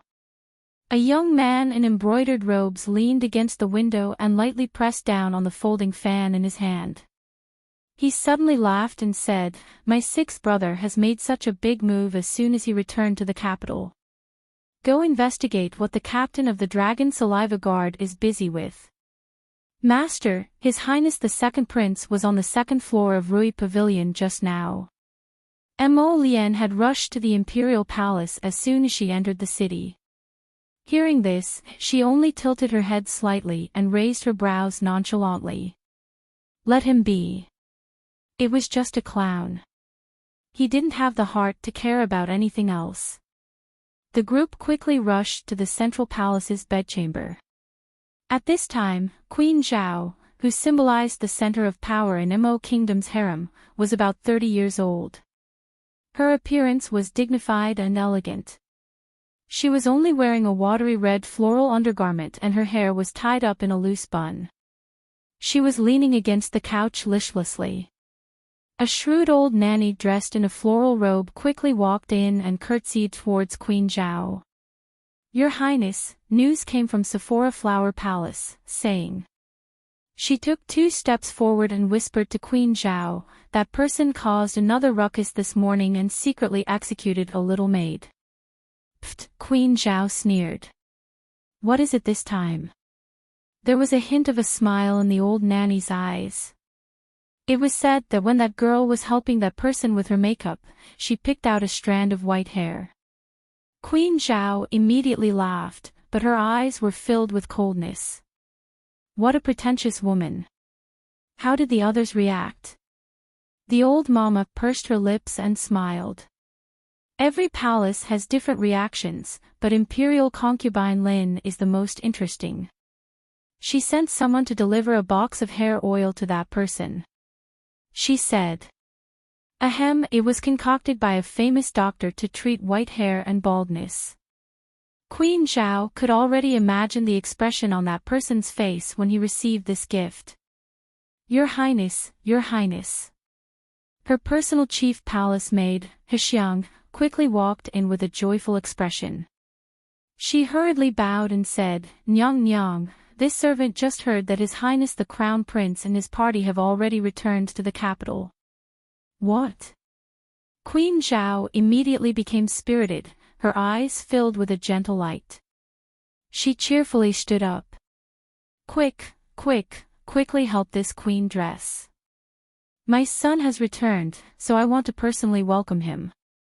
The accompanying palace maids and nannies came forward to serve her with smiles. Just as they were busying themselves, they heard a report from outside that Prince Mo had come to the central palace to pay his respects. This child had just returned, so he definitely hadn't rushed back to the Eastern Palace to change his clothes and wash off the dust on his body before hurrying over to her. Thinking of how filial her son was, Queen Zhao's eyes were filled with smiles. She had long tossed the vexing matters of the other palaces to the highest heavens.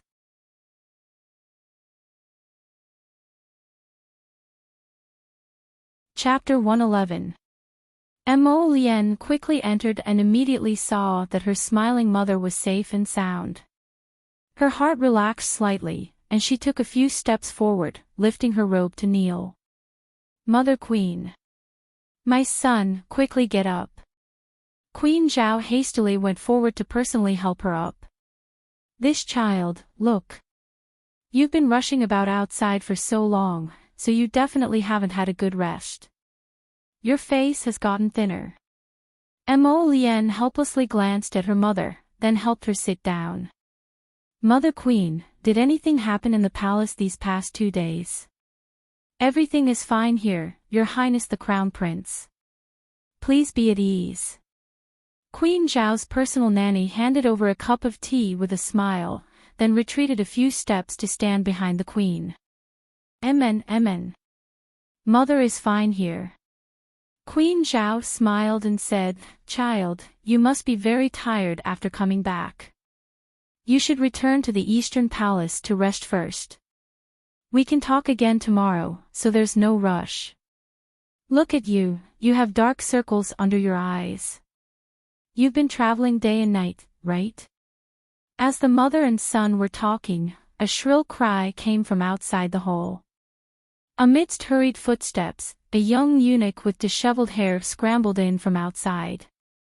As soon as he saw Queen Zhao, he repeatedly kowtowed and cried with snot and tears streaming down his face, Save me, Your Highness. Queen Zhao's graceful and elegant face instantly darkened, and she reprimanded in displeasure, Who are you? How dare you trespass into the central palace? Without needing Queen Zhao's order, the patrolling guards who had received the news had already rushed in with sabers and spears. They surrounded the young eunuch who had barged into Queen Zhao's bedchamber without permission, scaring that unlucky fellow into trembling all over. Spare me, Your Highness, spare me. The young eunuch repeatedly kowtowed. Your Highness, this is Consort Zheng's servant, Xiao N.Z. The old nanny behind Queen Zhao moved to her master's side and whispered. Queen Zhao was even more displeased when she heard this. She was just talking to her son, so where did this mad dog come from and make a scene as soon as it came in? It really made her lose her appetite.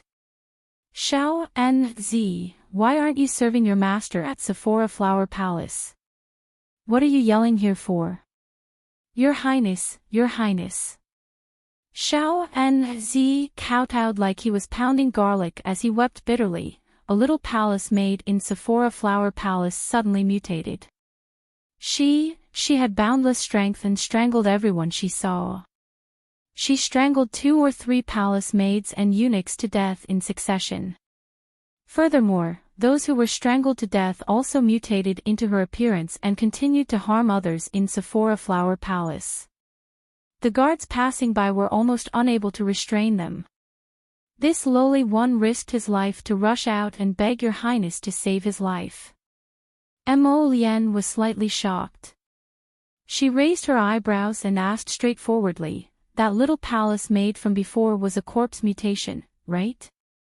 In this palace, it was normal for a few eunuchs and palace maids to die every day. This was especially true for that person from Sephora Flower Palace. Relying on her father's favor, she was usually very arrogant. If the palace maids and eunuchs by her side did anything that didn't go her way, it was very common for her to beat or kill them. Xiao N.Z. was startled when he heard this. He kept his head down and didn't utter a word. Queen Zhao's gaze hardened. She slapped the sandalwood table hard and angrily said, Did you not understand the Crown Prince's question? Xiao N.Z. couldn't stand being frightened at all and confessed in a few words. The mutated little palace maid was the grooming maid who had been beaten to death by Consort Jing early this morning. She had originally planned to drag her out and bury her in a mass grave at noon, but she hadn't expected such an unforeseen event to occur. Huifeng, the Crown Prince called out softly.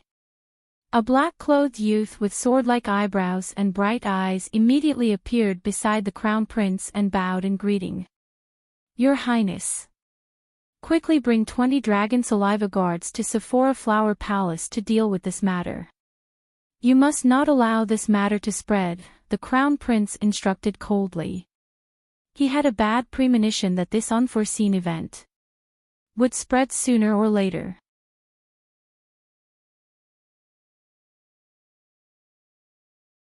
Chapter 112. The situation was more serious than she had imagined, so Mo Lien didn't plan to hide it from her mother. She told her everything that had happened on the way back. Queen Zhao's face paled when she heard how dangerous it was for the Crown Prince to return to the city. She grabbed the Crown Prince's hand and asked, "Are you hurt?" "Mother, don't worry. Your son isn't hurt." Prince Mo comforted, "As for the source of this matter, I've already ordered Yu Xiao to investigate. However, from the looks of it now, it should be related to the mutation of the undead. As a result, the city will need to be under martial law for several days and carefully search. The focus will be on the houses that have recently conducted funerals." Queen Zhao nodded repeatedly. "Mother, I'm afraid Guanlan City will be in chaos for a while. You and 12th brother should stay in the palace for the time being. Don't go out in the near future. Mother knows." Queen Zhao frowned and said softly, "But you should be more careful when you leave the palace often." Mo Lien nodded and said a few more words to her mother. She then hurriedly bid farewell and headed in the direction of the imperial study. Since something like this had happened, she naturally had to report it to the great king. Otherwise, she would become the subject of ridicule. Mo Lien's pace was neither fast nor slow as he slowly walked on the quiet and secluded path filled with osmanthus flowers that were as white as snow. He had a premonition that this zombie transformation disaster had probably just begun. My Prince Su's section Break the Rain had stopped, but the ground was a bit wet. Da-da-da. Only one horse and one carriage passed by on the empty street. The bustling streets of Anshan town were now empty. The stalls that had been set up on both sides of the street had all disappeared.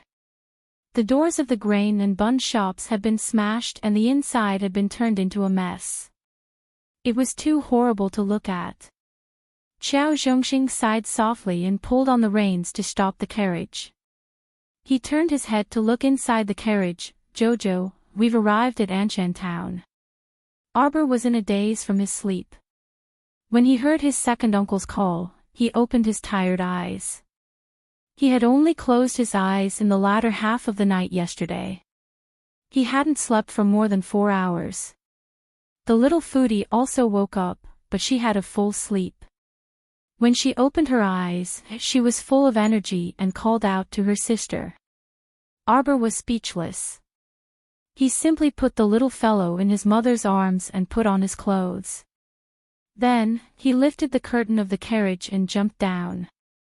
"Second uncle, let's rest here for a while." Second uncle had been on the road all night, so she had to let him rest for a while. Mississippi, Arbor turned his head and saw Xiao Yao running over with a small package in her arms. "There are steamed buns and water. Have some." "All right." Arbor nodded and looked behind her. He didn't stay up late, so he knew he was hiding somewhere. "Second uncle, have a steamed bun." They came just in time. Qiao Zhongxing happened to be starving. Hearing this, he hurriedly reached out to take the 2 steamed buns and a bag of water. After Xiao Yao gave the food to Qiao Zhongbang, who was looking at her eagerly, she went back to the car to distribute the food. But soon, a discordant voice broke the happy meal. "You're going to let me eat this?" An octave higher voice came from the carriage. Eldest Miss Qiao, Qiao Wenwan, who had been holding in her anger all the way, finally exploded. "Paw!" She reached out and slapped the steamed bun from the old lady's hand. The bag of water spilled onto the old lady's hand. "Mother! How can I eat this kind of coarse and low-grade food? I might even get a stomachache." Qiao Wenwan didn't care how much blood was dripping from her mother's heart. She completely ignored her mother's longing gaze as she stared at the steamed bun on the ground. I won't. This was made by Xiao Yao last night. It's very clean. I won't get a stomachache.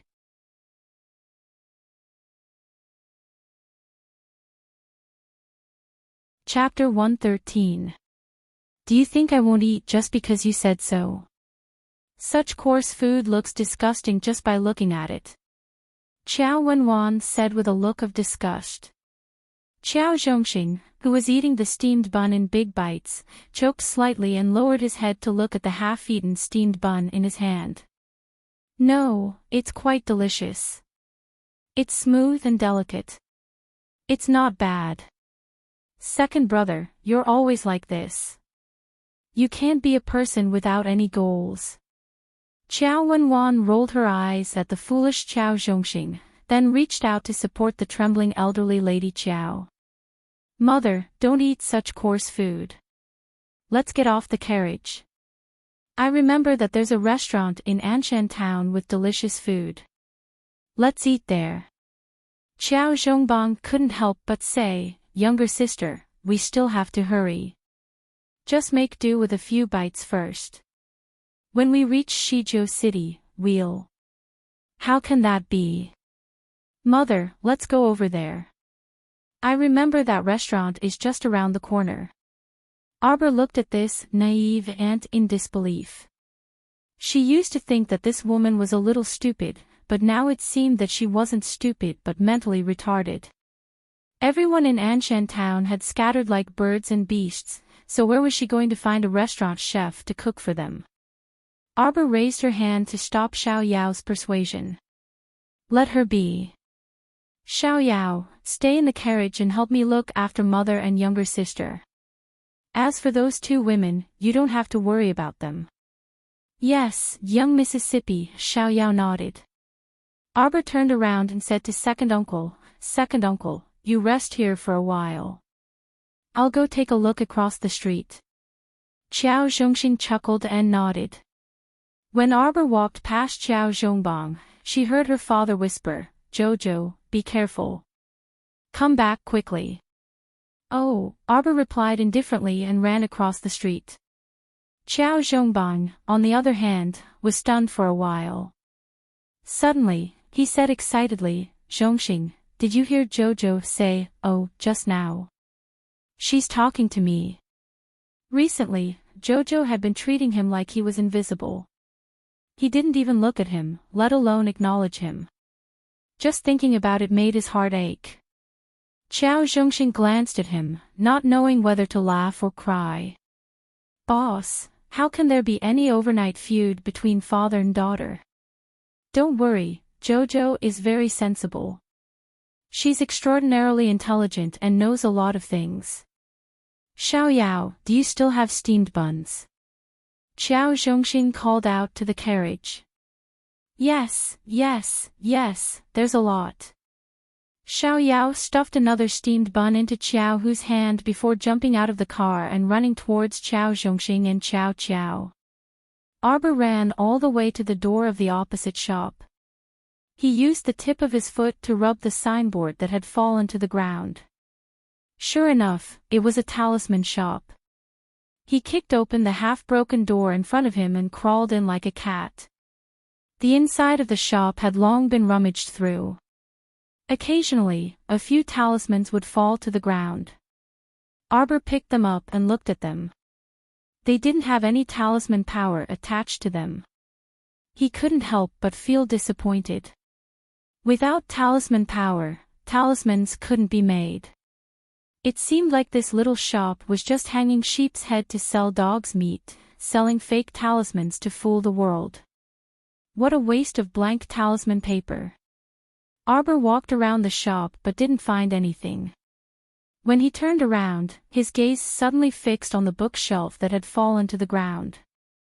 After the bookshelf fell, all the books fell to the ground in a mess. Only one book remained firmly on the shelf, not moving at all. No one would believe that it wasn't a trap. Arbor stepped forward and kicked the book. There was a soft sound behind him and the wall opened to one side. Accompanied by a suppressed roar, a zombie suddenly darted out from behind the wall and pounced towards Arbor.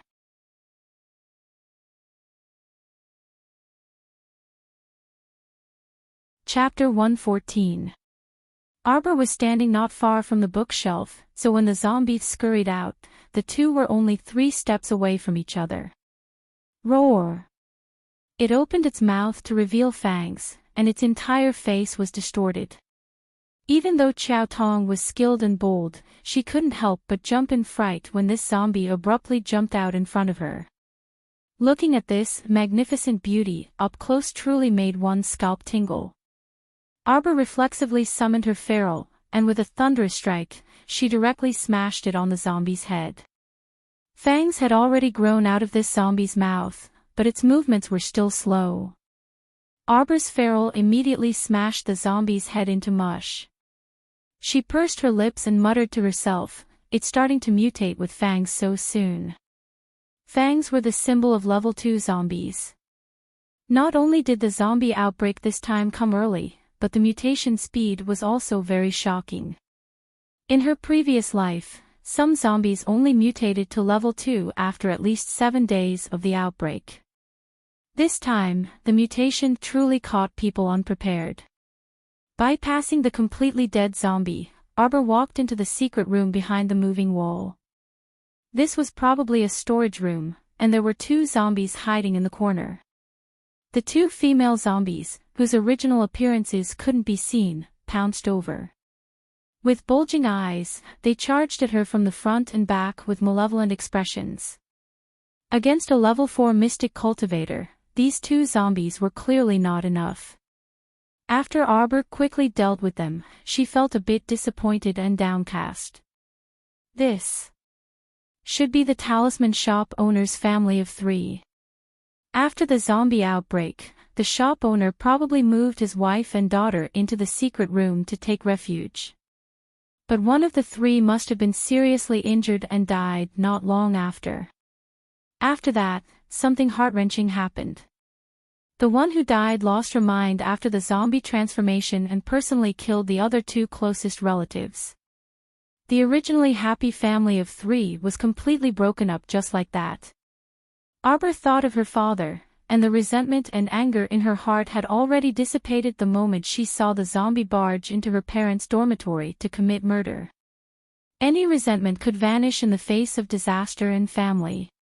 Compared to the miserable state of the talisman shop owner's family, Arbor truly felt that there was nothing better than having a whole family together. Speaking of which, her father was essentially kind. In the face of death, he would not hesitate to push her mother away. It was just that sometimes, he was too stupidly filial. He probably wouldn't be able to change it in this lifetime. Arbor walked around the storeroom and found 10 bags of rice and hundreds of fake talismans without talisman power. Naturally, she threw away the fake talismans and threw the rice into the paradise. Just as she was about to leave, the tip of her foot kicked a pitch-black wooden box. Arbor bent down to pick it up and opened it. His eyes lit up. Lying in the wooden box was an ordinary-looking jade tablet with the thickness of 3 fingers and about 300 blank talisman papers. She had worn out iron shoes in a fruitless search, only to find it without any effort. With these 300 blank talisman papers, she wouldn't have to worry about drawing more storage talismans. Arbor flipped the jade tablet over and over in her hand. She couldn't see anything special about it, so she simply threw it back into the box and threw it into the paradise together with the rice. After putting away the heart of paradise, Arbor stepped out of the talisman shop. The rain had stopped, and there was a trace of moisture in the air. Arbor turned around and looked at the family of 3, who made her sigh endlessly. She thought to herself, "I hope that in the next life, your family will be able to be together, safe and happy." "Help, help!" Xiao Wenjuan's panicked scream came from around the corner. Arbor looked over in annoyance. She saw Xiao Wenjuan rushing at the front, while the old lady stumbled and ran behind her. Behind them, there were more than 10 ferocious-looking zombies in hot pursuit. Arbor's eyes twitched. She found it funny. The mother and daughter of the Chow family are here.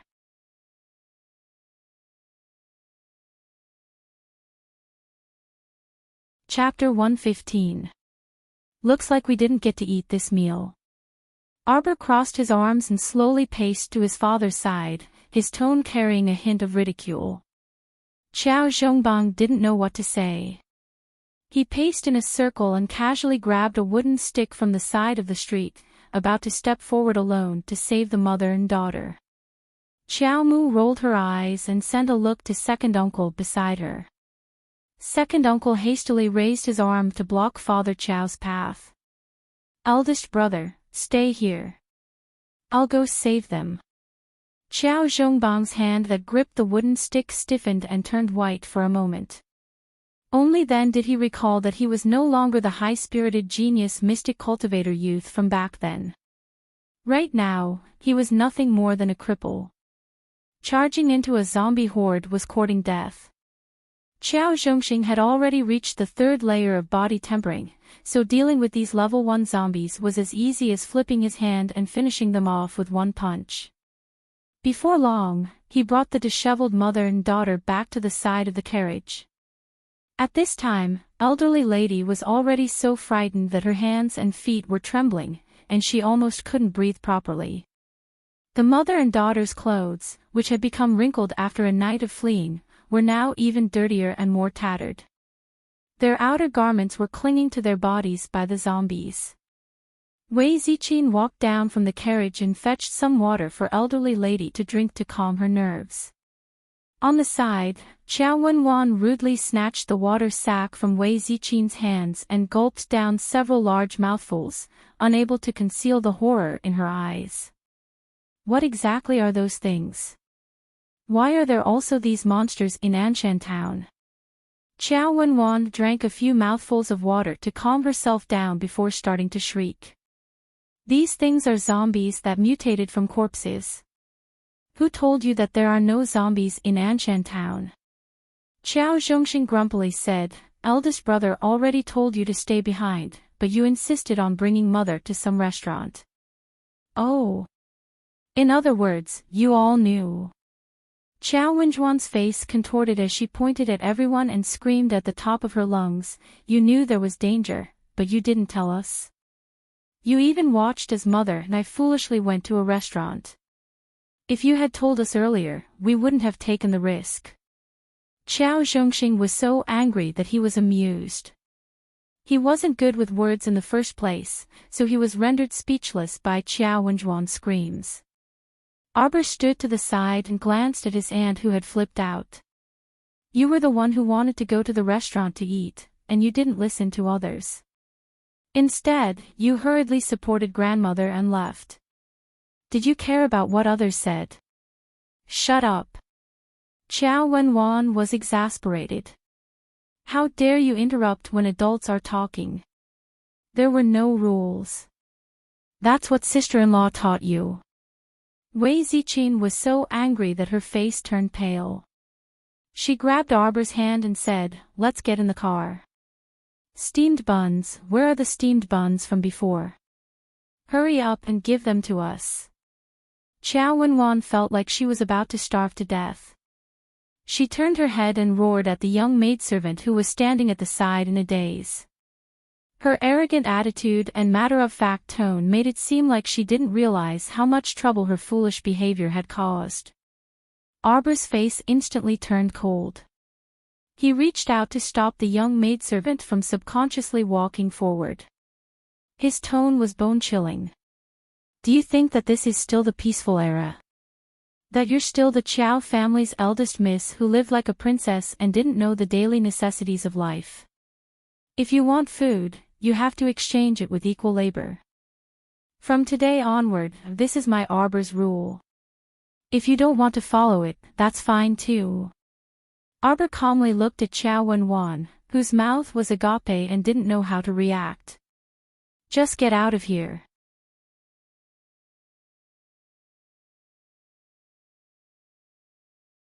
Chapter 116. What did you say? Qiao Wenjuan's eyes widened. She was so angry that her whole body trembled and her face turned purple. After a while, Qiao Wenjuan's lips trembled as she turned to look at Qiao Zhongbang, who was standing awkwardly on the side. Big brother, this is how your child treats me. I'm her aunt. She looked so wrong that she was about to cry. She was a completely different person from her earlier arrogant self. If you're so good at changing your face, why don't you just go to an opera troupe and sing? Xiao Mu beckoned at the little last Xiaoyao, and the latter immediately followed after her eagerly. Son, mother can't live anymore. Old Lady Qiao was really crying this time. When those zombies chased after her, Old Lady Qiao felt that she would have been strangled to death if she had been one step slower. Not only had she not eaten anything since last night, but she had also been frightened and had been blown by the wind in the open carriage for an entire night. Ever since Old Lady Qiao became a widow, she had never suffered like this before. How could she not be sorrowful? Old Lady Qiao slapped her thigh and wailed, tears rolling down her cheeks. Her heart was filled with bitterness and resentment. She even secretly scolded her own daughter. If she had eaten a nice steamed bun, she would have been fine. Why did she have to smash the steamed bun on the ground and look for a restaurant? Mother. Qiao Zhongbang looked at his mother's tired and hungry appearance and couldn't bear it. He secretly glanced at Arbor, who had a long face. Jojo, grandmother is old. She can't go hungry. Mother will help her into the carriage and let Xiaoyao give her 2 steamed buns to eat, okay? Wei Ziqin asked carefully. Okay. Arbor nodded and didn't object. To Qiao Mu, this was only a trivial matter, but the Qiao Zhongbang couple heaved a sigh of relief as if a heavy burden had been lifted from their shoulders. Arbor's eyes flashed and his heart warmed. He knew that his parents cared about him a lot. His parents were extremely filial people. It was absolutely impossible for them to abandon their mother and escape alone. As long as the old lady didn't make trouble for her, it wasn't like Qiao Mu couldn't afford to give her a mouthful of food. She also didn't want her parents to be caught between their daughter and mother over such a small matter. Although deep in his heart, Arbor still didn't have the slightest good impression of the old lady, he was willing to try to accept this harsh and ungrateful old lady for his parents. Good girl, Wei Ziqin said with a gentle smile. She stepped forward to support the old lady, who had stopped crying and looked embarrassed. Qiao Zhongbang also smiled and said, okay, let's get in the car. We have to get on the road quickly. We can't delay any longer. That's right. Let's hurry up and eat and get ready for the journey. Once we leave Anshan town and head south, it will probably take us a day and a night to reach the next town. Second Uncle Qiao jumped down from the carriage and said with a smile, all right, the carriage has been roughly repaired. Everyone, make do with it. Let's go. This time, no one had any objections, and they squeezed into the carriage one by one. Qiao Wenwan was the first to grab the most comfortable seat at the back of the carriage. She didn't even care about her mother. Wei Ziqin glanced at her but didn't say anything. After helping the old lady into her seat, she pulled her daughter to find a seat near the door. She then took out 2 steamed buns from the bag that Xiaoyao handed over and handed them to the old lady. Mother, eat some to fill your stomach first. We'll find a place to cook some hot soup pancakes for you at noon. The old lady nodded and reached out to take the steamed buns with a complicated expression. Qiao Wenwan hastily called out, Mother, I'm also hungry. Hurry and give me one. The old lady's lips trembled, and she gave her daughter a steamed bun without another word. Qiao Wenwan took it and started munching on it in large bites. Outside the carriage, Second Uncle Qiao raised his horsewhip and shouted as he drove the carriage toward the town exit. Qiao Zhongbang followed behind on horseback.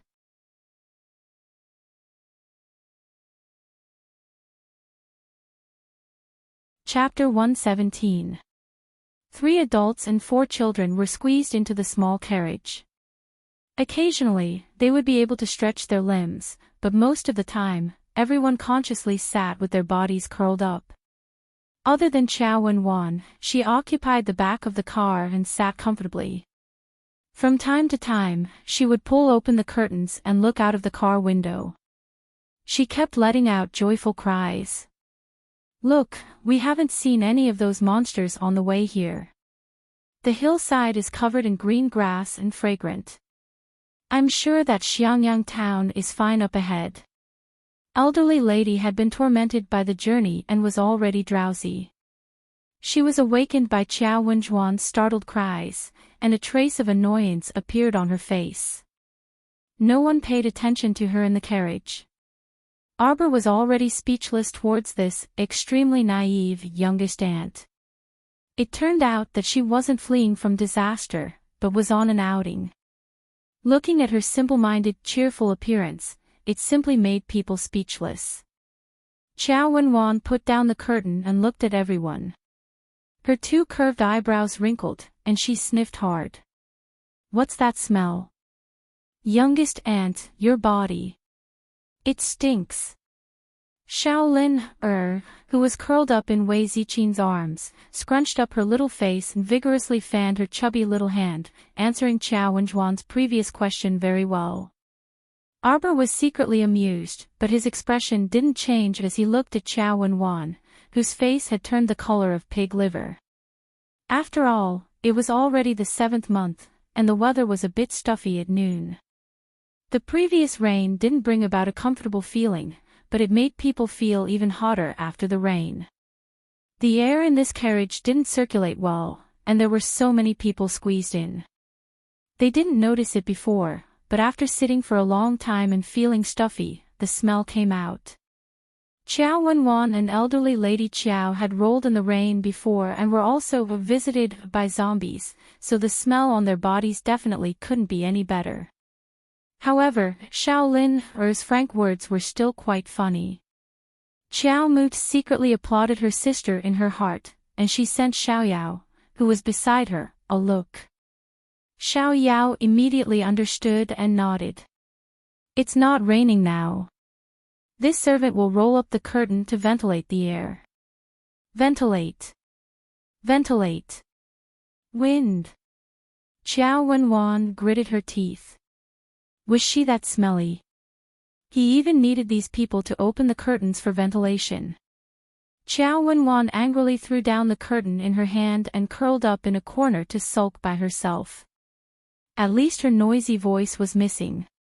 The carriage stopped at the bottom of the hill. Second Uncle Qiao jumped off the carriage and shouted, "Let's rest for a bit and let the horses eat some grass before continuing." "Second brother, you've worked hard." Wei Zichin got off the carriage with a large cloth bag. "You guys take a rest first. I'll cook some simple noodles for everyone." Okay, I'll go get some branches to start a fire." Qiao Hu carried the foodie out of the car, and the children sat by the side, waiting to eat. The little foodie's eyes followed her mother around. Wei Zichin carried the package and went to work. She took out a pot and several bowls from the package. Qiao Wenwan followed her and looked at Wei Zichin in confusion. "Sister-in-law, why did you make so many preparations when you left in such a hurry? You even brought pots and pans." "Oh, that's right. I'm used to it." Wei Zichin's hand paused as she gave a perfunctory reply. Then, she turned and busied herself with making noodles. "That's not it. Why didn't I see this package in the carriage earlier?" Qiao Wenwan asked. Wei Zichin didn't answer and reached out to push away the figure in front of her. "Younger aunt, move over a bit. Don't get scalded by the hot soup." She had cut the noodles into slices and placed them in the storage talisman in small packets beforehand. Now, she just needed to use the package to take out a small packet from the talisman and directly cook it.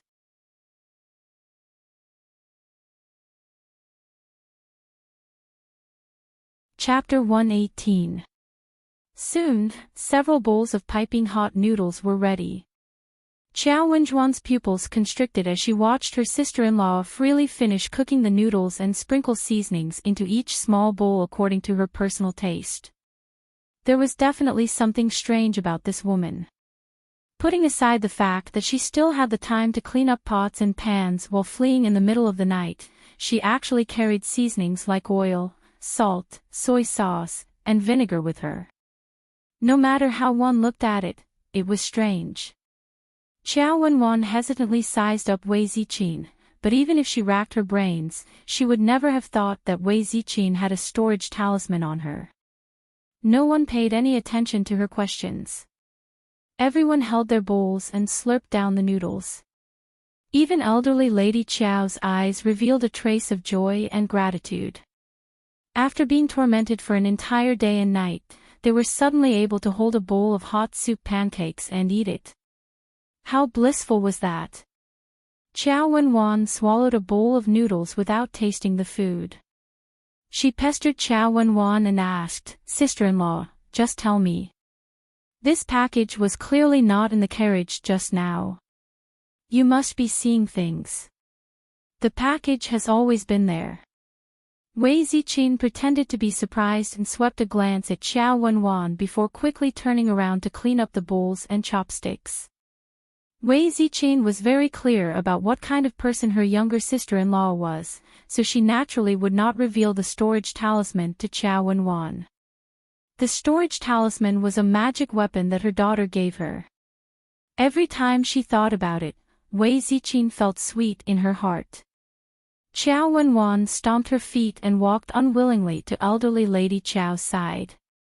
She grabbed her mother's sleeve and shook it. "Mother, look at sister-in-law. She must be hiding something from us. Calm down. Right now, the most important thing is to quickly find a safe place to rest." Only now did old Lady Qiao realize that she had spoiled her daughter too much. Qiao Wenwan pursed her lips. When she saw that her mother did not help her reprimand her sister-in-law, she could only give in. However, she was rather angry in her heart, thinking that her sister-in-law definitely had a secret. Everyone rested for less than an hour. Because they were in a hurry to settle down in Shizhou City, they decided to get on the carriage and continue their journey. Arbor waited for everyone to get on the bus before he was ready to jump in. However, he heard a familiar chirping sound. At first, she thought she was hearing things, so she retracted her small foot and stuck her small head out to look at the back of the carriage. However, Qiao Mu's eyes suddenly turned round, and she quickly jumped into the carriage without another word. She pulled the curtain and yelled, "Second uncle, let's go quickly." Second Uncle Qiao panicked. Our dear Qiao Mu's anxious tone truly made Second Uncle Qiao misunderstand that a large group of zombies had caught up to them. Without another word, he didn't even have time to look back before he whipped his horse and hurriedly drove the carriage away. Qiao Zhongbang hurriedly followed on horseback. "What's wrong? Another batch of zombies is coming." "I don't know." Second Uncle Qiao drove the carriage with all his heart and did his best to whip the horse. He felt that his back was drenched in cold sweat. Jojo said to leave quickly, so the situation must be bad. Chirp. When the little white squirrel saw that the carriage was moving quickly and that the distance between it and its master seemed to be increasing, it hurriedly transformed into a ball of white light. Like a bolt of lightning, it scuttled across the hillside and dashed straight to the roof of the carriage. Arbor collapsed beside his mother and patted his small chest with one hand. "Holy shit, I think I saw that poisonous squirrel in the mystic realm just now." Chirp. A ball of white light fell from the roof of the carriage and directly pounced on Qiao Mu's face. Qiao Mu immediately gnawed on a mouthful of white fur. Her small nose was filled with the fur of a certain creature. She was so angry that her small face was suddenly covered in a layer of green paint.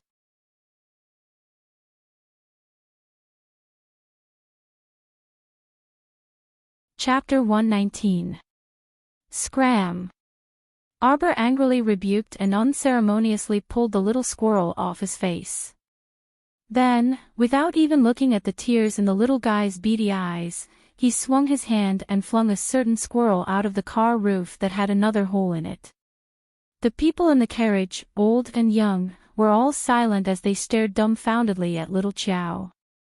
Such a cute little fellow, you actually treat it like this? Chow Wen-wan shrieked. Squeak! The little white squirrel persevered and suddenly broke through the wall of the carriage.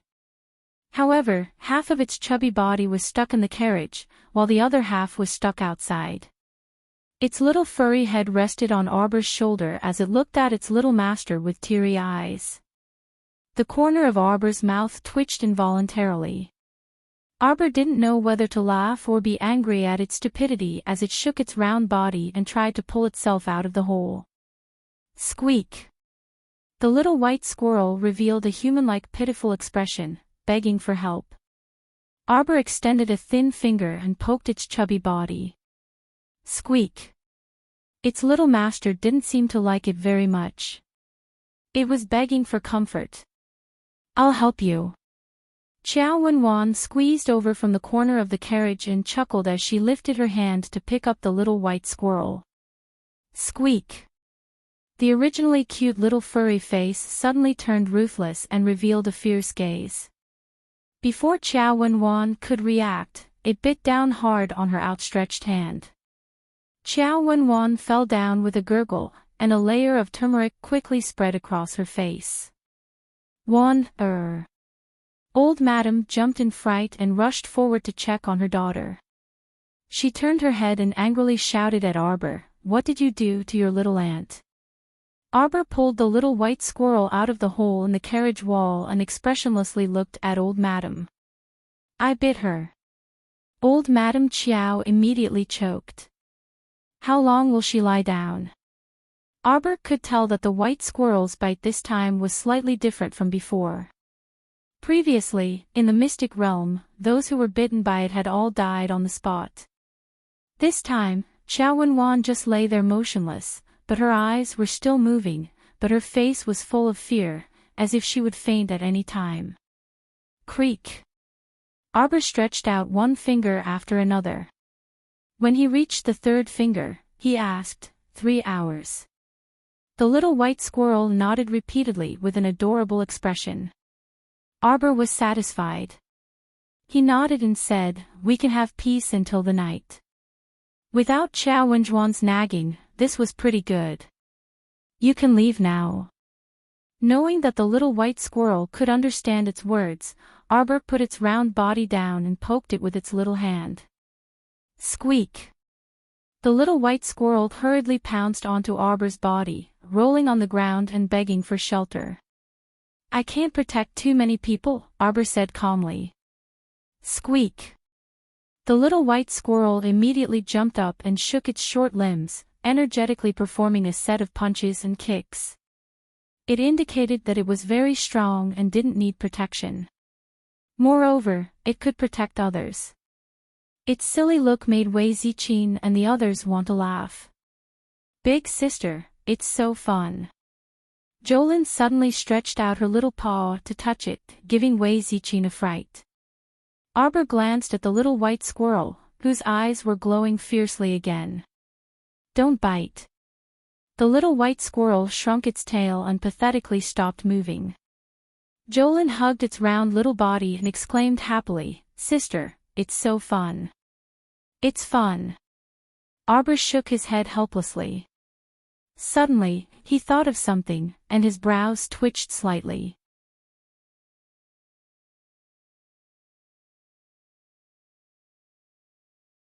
Chapter 120. Old Madam suddenly shouted, "Arbor, why aren't you saving your little aunt? Whoever bites her will save her." Arbor's words rendered Old Madam speechless. At this time, Chow Zhongxing also discovered that no zombies had chased after them. Second Uncle Chow, who was covered in cold sweat, helplessly looked at the child who jumped out of the car. "This little scoundrel, can't he speak clearly?" This problem of speaking lazily needs to be cured. Second uncle, wait for me. Xiao Mu walked a bit further away with the little white squirrel in her arms before squatting down and poking its chubby body. Can you enter the paradise? Seeing the white squirrel, she recalled that all living creatures, including herself, couldn't enter the paradise, but there were fish in the paradise's small lake. This meant that it wasn't true that the paradise didn't contain living creatures, but that it didn't accept living creatures from the outside. However, the little white squirrel truly belonged to the paradise, although it was a bit strange why it existed in the paradise in the first place. Squeak. Chirp. You're a squirrel, not a bird. Don't keep making nondescript bird sounds. Arbor poked it again. Can you mine magnetite? Can you extract magnetite from the mine? The little girl didn't feel guilty when she said this. One had to know that extracting magnetite from ores was a technical job. Many artificers worked day and night to extract the magnetite. Furthermore, the amount of magnetite extracted was pitifully small. It was unknown how much magnetite was lost in the process. This little guy was actually nagging at a white squirrel, and the strange thing was that the white squirrel even reacted by nodding furiously. Master, master, I'm useful. This was the meaning in the adorable black beady eyes. Stay up late. Little master, don't worry. No mystic cultivators are passing by, stay up late, said the moment he appeared. Arbor nodded and discussed with the wilted sapling. He sighed and took out the heart of paradise. A white light flashed. As expected, the little white squirrel entered the translucent valley without any hindrance. Arbor's eyes flickered as he watched the little white squirrel scurry into the magnetite mine at an extremely fast speed. The little white figure disappeared in a flash. Arbor thought that it would take some effort for this little thing to come out. After all, it was such a big mountain. It would take some time for her to go in and mine a piece of magnetite. Unexpectedly, just as he was about to put away the heart of paradise, the white figure suddenly appeared in a flash. The little white squirrel was holding a spherical ore in its two short claws. Chirp. Chirp. Chirp. The little white squirrel sat in Arbor's arms and extended its two tiny claws to peel off the outer layer of the ore. He was really peeling it like peeling a banana. Arbor wasn't the only one who was dumbfounded. Stay Up Late, who was watching from the side, was speechless. When did the outer skin of the magnetite mine become as soft as a banana peel? Didn't they have to rely on the craftsman to slowly chisel it with tools? Soon, a pitch-black, almost transparent stone with a hint of emerald color faintly visible at its core appeared in Xiao Mu's palm. Ha! This piece of black stone was actually so bright and black, and there was even a bit of jade floating in it. He had never seen it before. Arbor held it in his hands and looked at it over and over again. Stay Up Late, who was standing on the side, was so excited that he could barely speak properly. Yes, yes. It's a high-grade magnetite. Little master. A high-grade magnetite. And it was such a big piece, about the size of 2.5 adults' palms. According to the size of magnetite sold in normal magnetite stores, this piece of magnetite could be cut into at least 10 pieces of high-grade magnetite. Of course, it was guaranteed that each piece would be sold at a sky-high price. Even Stay Up Late, who had seen a lot in Guanlon City, was so excited when he saw such a large piece of high-grade magnetite that he almost couldn't speak properly. It was obvious how rare this item was.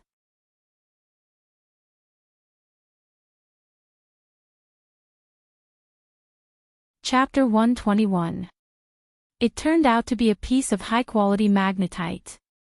She didn't expect this little white squirrel to be so good at doing things despite its adorable appearance. Chirp. The adorable little white squirrel kept rolling around in Arbor's arms as it faced the sky, revealing its round belly. Not bad. Arbor praised it expressionlessly with a blank face.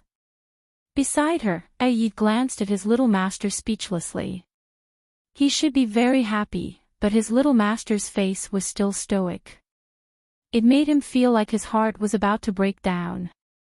Arbor reached out to scratch the little white squirrel's chubby belly. The white squirrel comfortably lay in her arms, chirping from time to time. Now, it could feel that its little master was in a very good mood. It seemed that it had done a good job of gaining her favor. "I'll call you Chirp from now on." Arbor reached out and stroked the little white squirrel's smooth fur. "Help me mine more low-grade magnetite ores in the next 2 days." Arbor shook the high-grade magnetite in her arms and poked the little fat squirrel's belly. "Not this kind of high-grade magnetite. I want low-grade magnetite. Do you understand?" The little white squirrel nodded cutely. Its pair of black beady eyes were bright and sparkling, filled with gratitude and surprise. Little Master had finally accepted it. It was so happy. Little Master would never kick it into the sky again. It was also a white squirrel that had contributed to Little Master's efforts. However, the little white squirrel frowned its furry face in distress. What was a low-grade magnetite? It nodded one moment, then shook its head the next. Arbor raised her brows slightly and thought for a moment before poking the little fat squirrel's head. "Don't tell me. The paradise doesn't have low-grade magnetite ores at all." She didn't know much about magnetite ores and didn't know how to differentiate their grades, but she had a guess when she saw the little fat squirrel's troubled expression.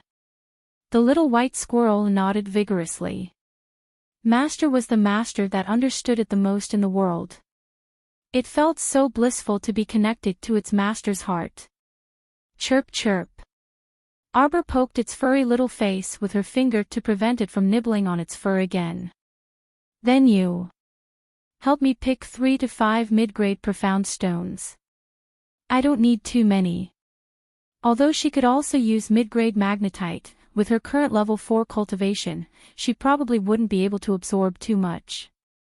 In fact, with her current situation, it was best to use low-grade magnetite to cultivate. Unfortunately, there wasn't even a single low-grade profound stone in the paradise. Yes, okay." The little white squirrel kept nodding its little head, indicating that it had completely understood its master's intentions. When Arbor saw a certain little fellow rolling around in his arms, he expressionlessly picked it up and casually tossed it into the paradise. Then, he quickly put away the heart of paradise. In fact, she didn't like cute things. In her previous life, she had been raised as a cute thing. Every time she thought about it, she felt extremely disgusted and even wanted to vomit. At that time, it was true that she could no longer use her limbs normally, but even so, she did not want to live the life of being treated like a cute pet. Stay Up Late was confused when he saw the little guy's expression turn even colder. He always felt that the child's emotions changed very quickly. If he didn't pay attention, he would be hurt by the cold wind around her. "This is for you." The child casually tossed the high-grade magnetite to Stay Up Late. The latter subconsciously reached out to catch it with a stunned expression. "Little Master." The child probably didn't know the value of this high-grade magnetite.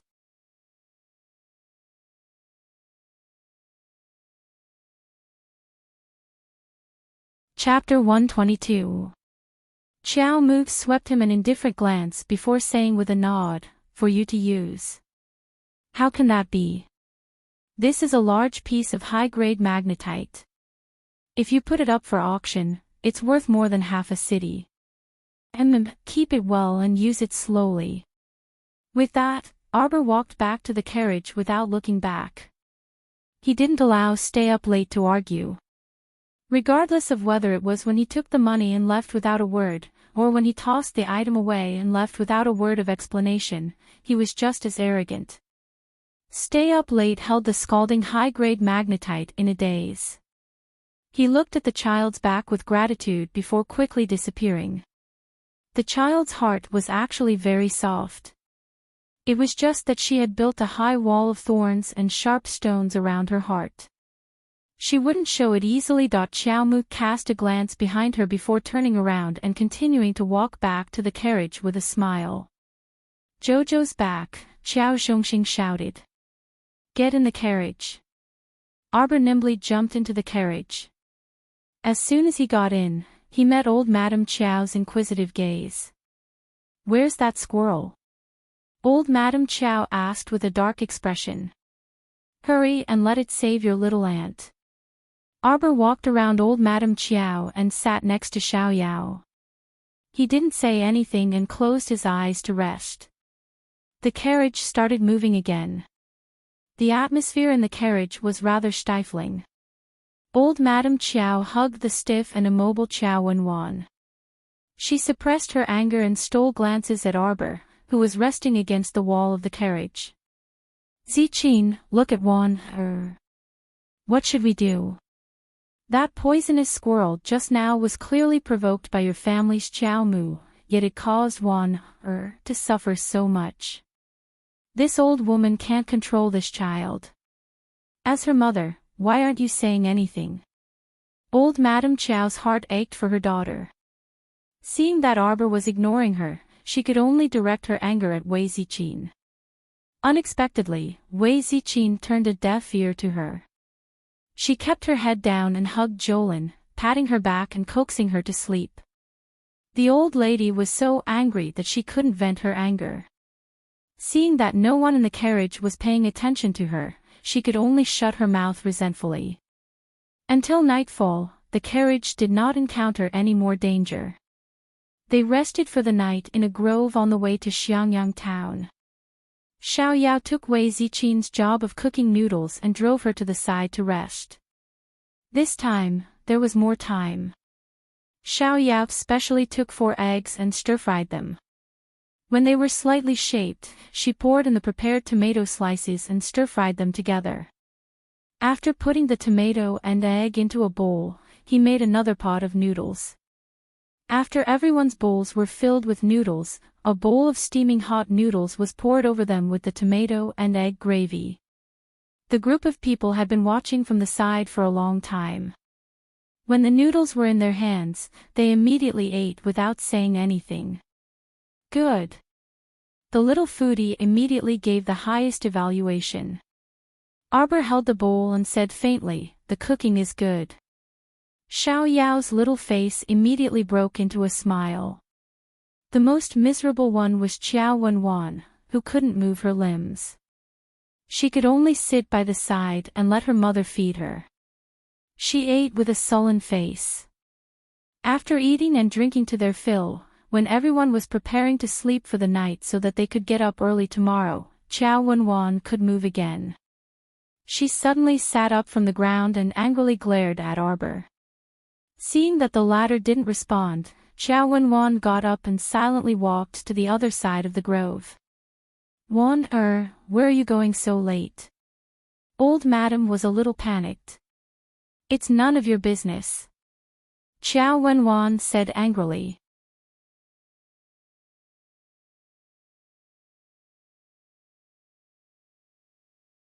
Chapter 123. Wan.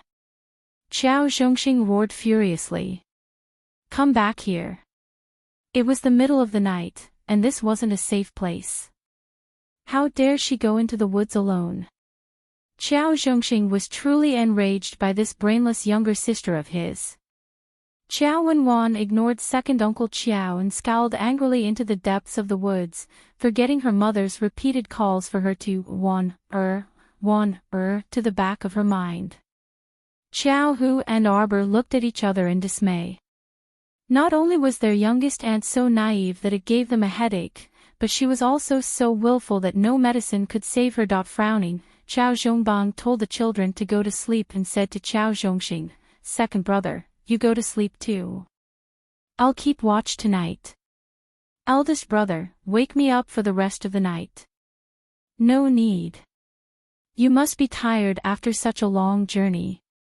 I can handle it. Go to sleep. We'll have to trouble you tomorrow. Xiao Zhongbang shooed his second brother to sleep and spoke a few words with Wei Ziqin before shooing them all to rest. Occasionally, the chirping of birds could be heard from the woods. From time to time, Xiao Zhongbang turned to look in the direction Xiao Wenwan had left. As time passed, Xiao Zhongbang began to feel anxious when Xiao Wenwan still hadn't returned. This little sister of his was too insensible. Xiao Zhongbang couldn't help but curse inwardly. At the same time, he blamed his mother for spoiling his younger sister so much that she didn't know the ways of the world. In the dead of night, a thin crescent moon hung high in the dark sky.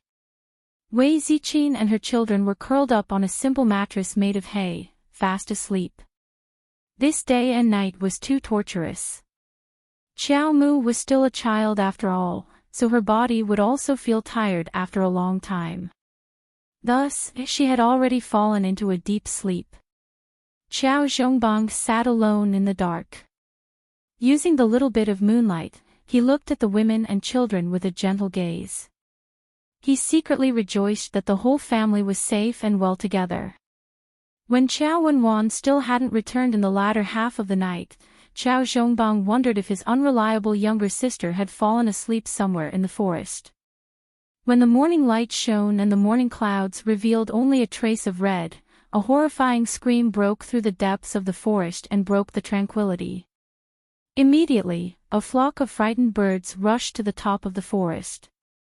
Arbor sat up reflexively. There was coldness in the depths of his eyes. There was not the slightest confusion that he had when he first woke up. Her movements were a little big, and it immediately alerted Wei Ziqin, Xiao Hu, and the others who were beside her. However, the little foodie was still sleeping soundly. What made him even more speechless was that Peach was still tightly held in her arms. Second Uncle Qiao also woke up. He quickly stood up and looked around warily. Eldest brother, second brother, that's your little sister's cry. Let's hurry over and take a look. Old Madam cried out in alarm. Get in the car. Arbor picked up Shaolin and stuffed her into her mother's arms. Hurry, let's go immediately. Xiao Zhongxing quickly jumped into the car, but Old Madam lunged over and grabbed his arm tightly. Old Madam cried in a tearful voice, second brother. That's your biological little sister. How can you leave her in the lurch? Second uncle, let's go immediately. Xiao Mu yanked elderly lady off of second uncle's body and tossed her into the carriage in a huff. Seeing that elderly lady, Xiao was about to climb up and make a fuss again, Xiao Mu's gaze hardened, and an ominous glint landed on her. She faintly said, Grandmother, I actually don't mind throwing you down as well so that you and your good daughter can depend on each other. Old Madam shuddered. Looking at those dark eyes that were as calm as an ancient well, she felt a ghostly aura emanating from her body. You're tuning into the LoveLore Library YouTube channel. We're so grateful for your support, and don't forget to subscribe to join us on this incredible journey through captivating stories. Your generosity through donations truly makes a world of difference, as it's the primary source of revenue that allows me to expand and enhance this channel for you. Thank you from the bottom of my heart for being a part of this adventure.